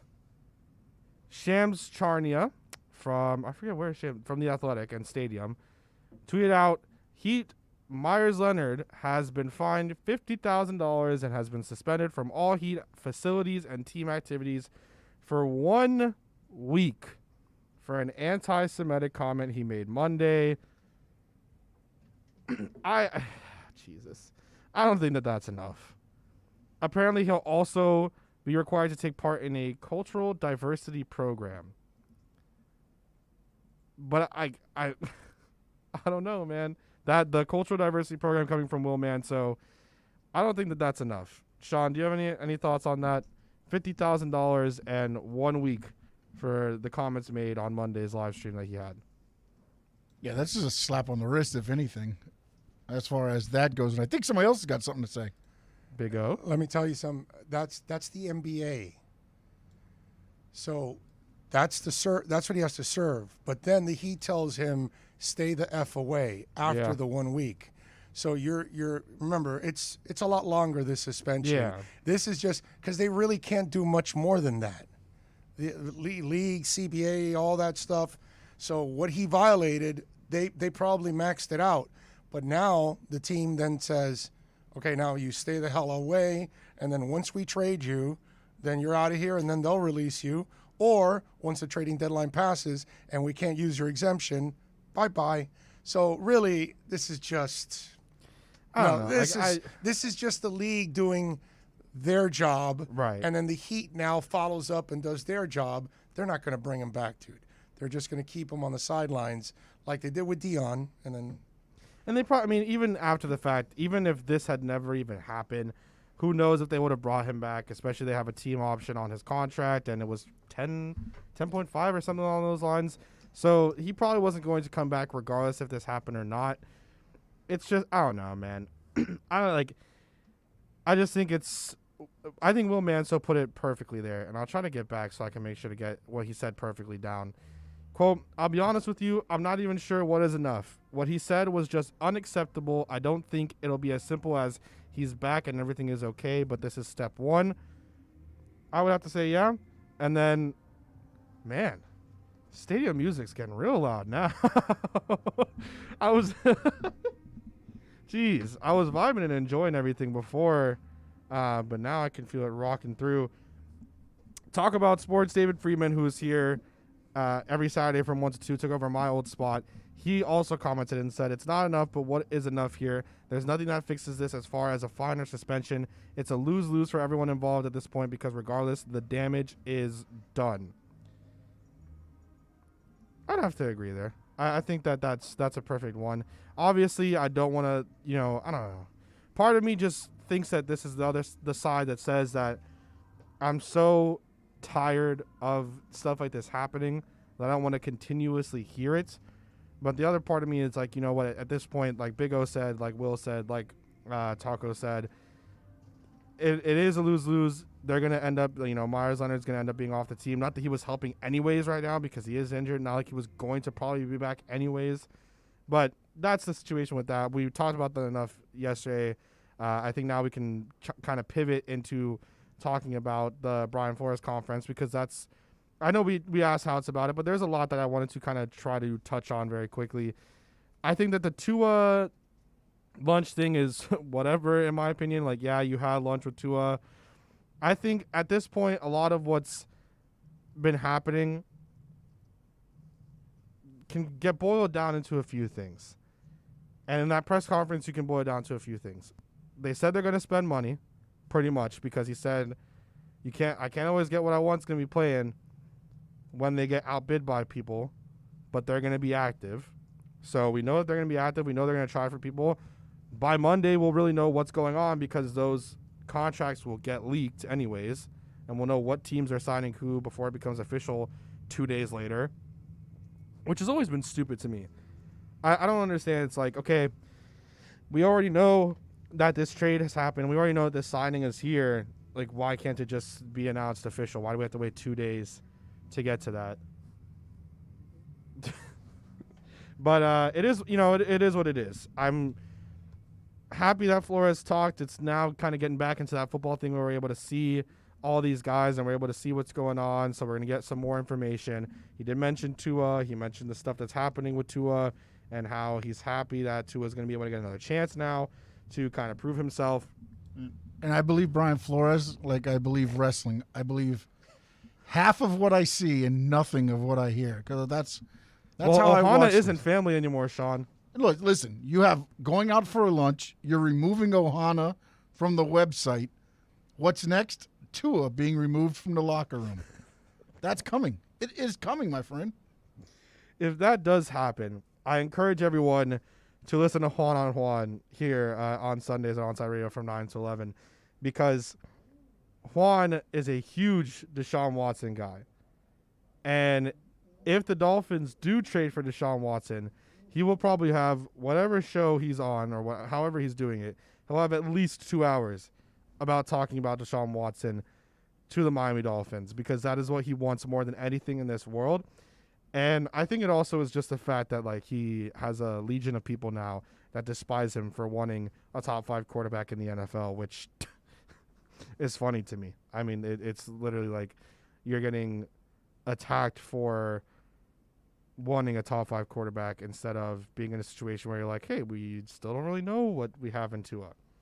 But the Dolphins are going to be active in offseason. It seems like that's going to happen. They don't have their punter in Matt Hawk on a contract yet, which is interesting. What? The brand matters, Sean. And we still don't have Matt Hawk. We signed our good kicker, too. He's an outstanding kicker. He's an outstanding kicker, not a good kicker. And also, hey, we get Deshaun Watson. We ain't going to need to punt. No punting happening. See, it's all making sense now. We haven't signed a punter because we might not need him anyways. We'll have Jason Sanders punt. Work out his legs both ways instead of just having a kicker and kicker and punter. Why waste the money on a punter? I think Matt Hawk's a serviceable punter. I wouldn't like. Oh no, I think he's a great punter. He helped out tremendously last year. He pinned a lot of people deep. He didn't kick into the end zone and take them back out to the 20. So he did what he's supposed to do. Yeah, he's a little inconsistent, I think. Well, unfortunately, though, for him too, though, is sometimes we got to like the 45. So now he's got to do the little coffin punts, and those are very difficult to do. Yeah, no, now this team is. I don't think is going to be the same in terms of. All right, we're getting stopped at like the 33. We got to boot one about 60 yards down if you can. Probably 40, 50 yards, really, in all reality. I think that Matt Hawk's a pretty good punter. I think there was some inconsistency issues, but if I could re-sign him, I would. I know it was a whole joke the other day when the franchise tag deadline was going where it was like, still haven't franchise tagged Matt Hawk. Tito. Hey, what do you do with that number 18 pick? Hey, can we get a punter? I'm totally kidding, by the way, before everybody blows me up on Twitter. Oh, yeah, of course. I know you don't take a kicker first round. Unless you're Oakland or in Las Vegas. When was it that? That was Janikowski. Yeah, in the first round kicker, like 27th overall, something like that, 25th. Yeah. Can we get Tito on him real quick? Of course you can. So we can see what he tweeted. I didn't know that the Dolphins removed Ohana from their bio. And I mean, it's coming. It's coming. Unless Ohana became some form of a an offensive word, which it's not.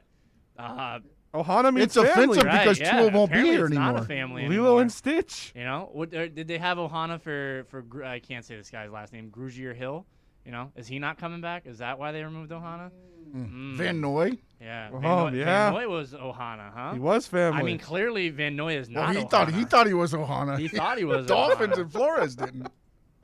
Jakeem Grant might not be Ohana. number His 19, name is not Jakeem number Grant. 19 It's in this room. Oh yeah, Number sorry, 19. we can't do direct names. That's right. 19 is not. And then when he gets cut, we he's need to not retire Ohana. the number. And supposedly, Juju Smith-Schuster used a Dolphin 19 yesterday. Yeah, I saw that. in his thing. thing. And So then he said the reason he lost in Fortnite was because he was wearing a Dolphins jersey. And then went to the Jets jersey. Off my list. Gone. oh, well, I didn't see that part come out. I was going to say You can't Deshaun make jokes Watson, about the Juju Dolphins. Smith-Schuster. My goodness. Who doesn't But Juan Juju want? was Who- Ohana. That's a better question. Who doesn't Juan want on this Dolphins team at this point? 19. Juan wants every single free agent. Right, but he doesn't want Well, 19. doesn't every fan want every free agent? though? No. I don't want Matt Judon. I don't want any quarterback Shaq that Barrett? isn't a back. No, we're not going to get him. I'll take Jameis as a backup. What? What? Jameis is a backup? I'll No, take him. No. He's not going to be a Look at Sean's See, Sean, you're stirring it up, man. You're stirring it up. You're here to stir it up. He's an Just make it instigator, happen. professional instigator. I mean, it's notable. I'm just saying, we can't sit here and act like all of a sudden the Dolphins are just like, yeah, that was a temporary thing. Ohana only lasts up until March, Once March comes around, Ohana doesn't carry the same feeling. Does not. As football season starts coming around, we're not a family. Yeah, that's what it. Hey, listen. We may be family, but once free agency period starts, it's business. Got to cut ties. Yeah. Just like that. Snip, snip. What is business in Ohio? How do you say that? How do you say business? Apparently not saying Ohana to each other. It's the 3rd and 18th pick to Houston. That's what business is. Jeez. Stirring up. It's funny because, it was so random and how that happened. What now? It is not Ohana. It's Oihana. Oihana. Really? All you do is if you put an I in there, you go from family to business. Oh, all right. So what if they change it to that? To Oihana? Oh, Deshaun's here, buddy. Deshaun's coming. Deshaun Watson to the Miami Dolphins, absolutely confirmed in this situation with Ohana being removed and Oihana potentially being added. Hey, could be something. It came as such a joke too. It was literally off of me trying to search to see if they made a public announcement yet about the It started with the co-offensive co-offensive coordinator, co-call play calling, and now it's turned into we have shipped Tua off to the Texans. Of course we have. Listen, you know what? Let me check Twitter's. Let's see the Twitter bio of the Texans. Maybe they went and put Ohana up. Going there now? Yep. Let's check. No, their Twitter bios were not trading Deshaun Watson. That's what it is. The official Twitter account of the Houston Texans. Actually, the official bio is just still no. They just have it, the official Twitter account of the Houston Texans. We are Texans. Damn. That's such Hold on a minute. I'm getting there right now. Here it goes. Check Jack Easterby's burner. Has he started talking about how good It just Tua says looks? he's gone. That's all it says. He's gone on there. Not sure who they're referring to. Hopefully Easterby, right? And then what is it? Left arm of God on the way. Left arm. Oh my God. The left arm of God. That's the one. Yeah. Hey, left-handed Drew Brees, Sean. He's the left-handed Drew Brees. Yep. Anyways, not in the first 290 snaps of his career. Hey, there were a couple. That Arizona game. How many was that? Like 40. Let's subtract. I'm kidding. that I'm 40. 100% behind Tua. Actually, yeah, I think obviously this all. Well, maybe not Tito. But if the Tito, Texans do decide to trade Deshaun, just send him down this way. Tito, are you behind the Tua train? Are you still a Tua guy, or are you on the Juan train where you want to go? To sum it up quick, I'm still a Tua fan, and I still think there's significant room for improvement. And I'm not one of these people that was absolutely crapping on his first year, considering all the difficulties he had to deal with and the most bizarre offseason in NFL history, especially for rookies. But that being said, I'm more than welcome to a clear upgrade in Deshaun Watson. Yeah, everyone should be. And there's nothing wrong with being in both of those parties. So, yeah. Yep, I agree. All right, weeknights at 6, 7 p.m. Catch Game Night with Michael Christian. Listen to the show that provides the smorgasbord gamers love and sports fans desire. From breaking sports news, like Ohana being removed, to the latest in gaming culture, catch Game Night with Michael Christian from 6 to 7 p.m. exclusively at onsiteradio.com.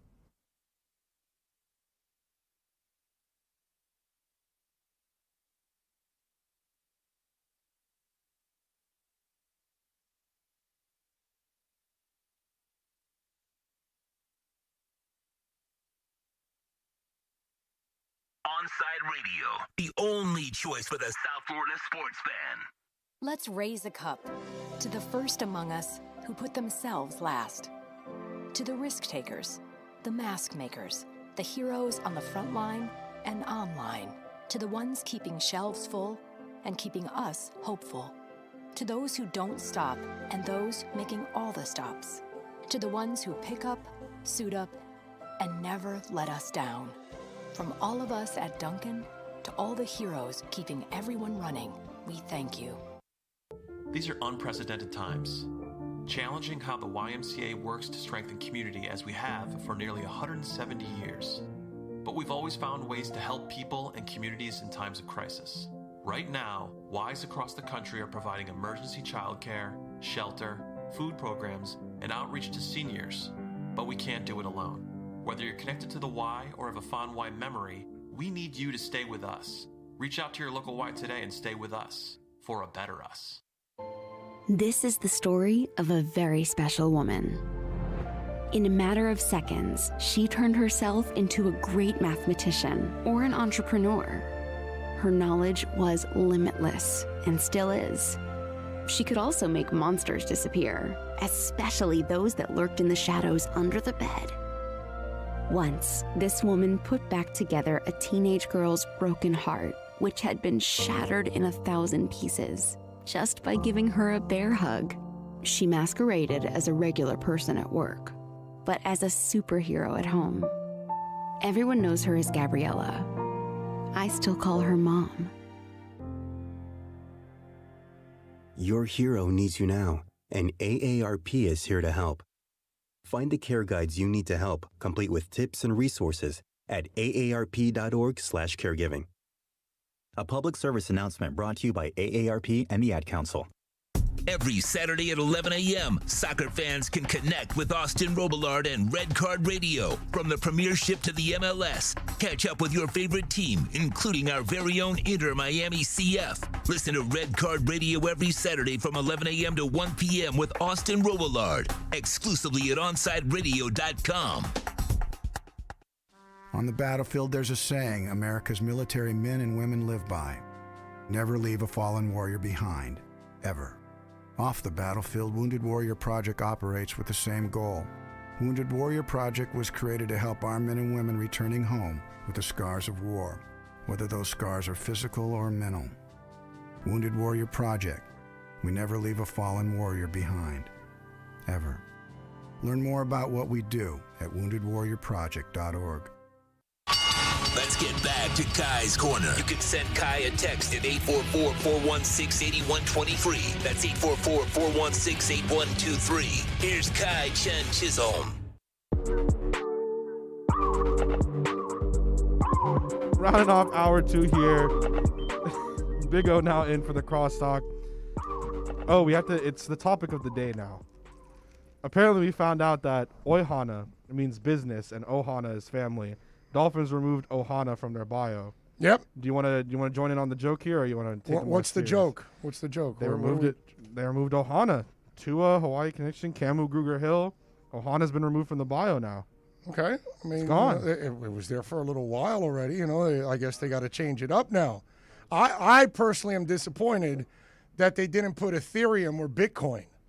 They changed it back to fins up. It's just only fins up now. I know. They should have put, Crypto up. Crypto bro.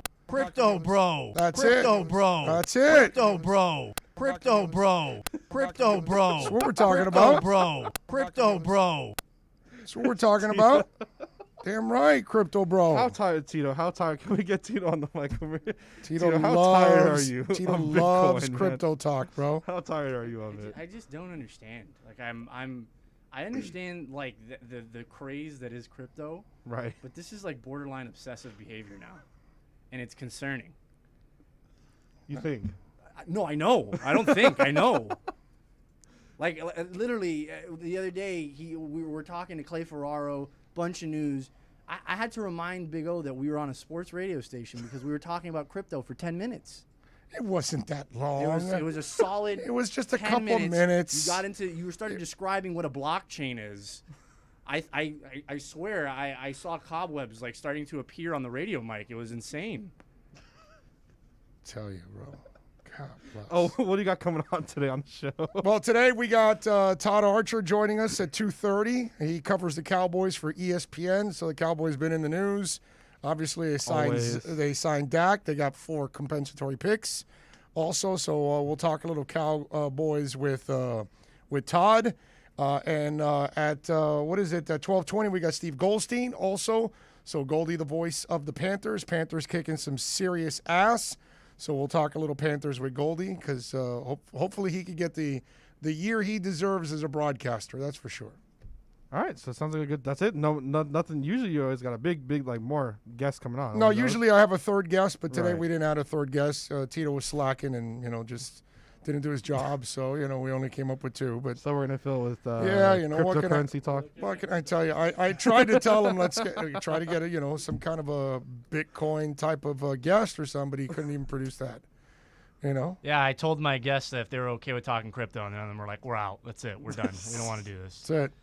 I got to block out an hour for crypto talk. He called Toast, but Toast wanted to talk about the Crippy, not crypto. So that's where it was a little different. All right. Well, we will catch you guys tomorrow morning for a Feel Good Friday. Hope you guys have a great rest of your day.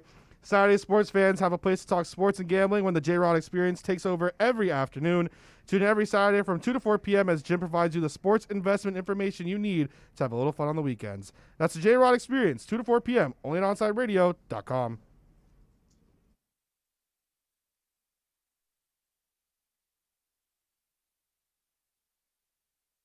We'll be right back to the Big O Show. You can join us on the Onside Sports Line, 888-441-4623. That's 888-441-4623.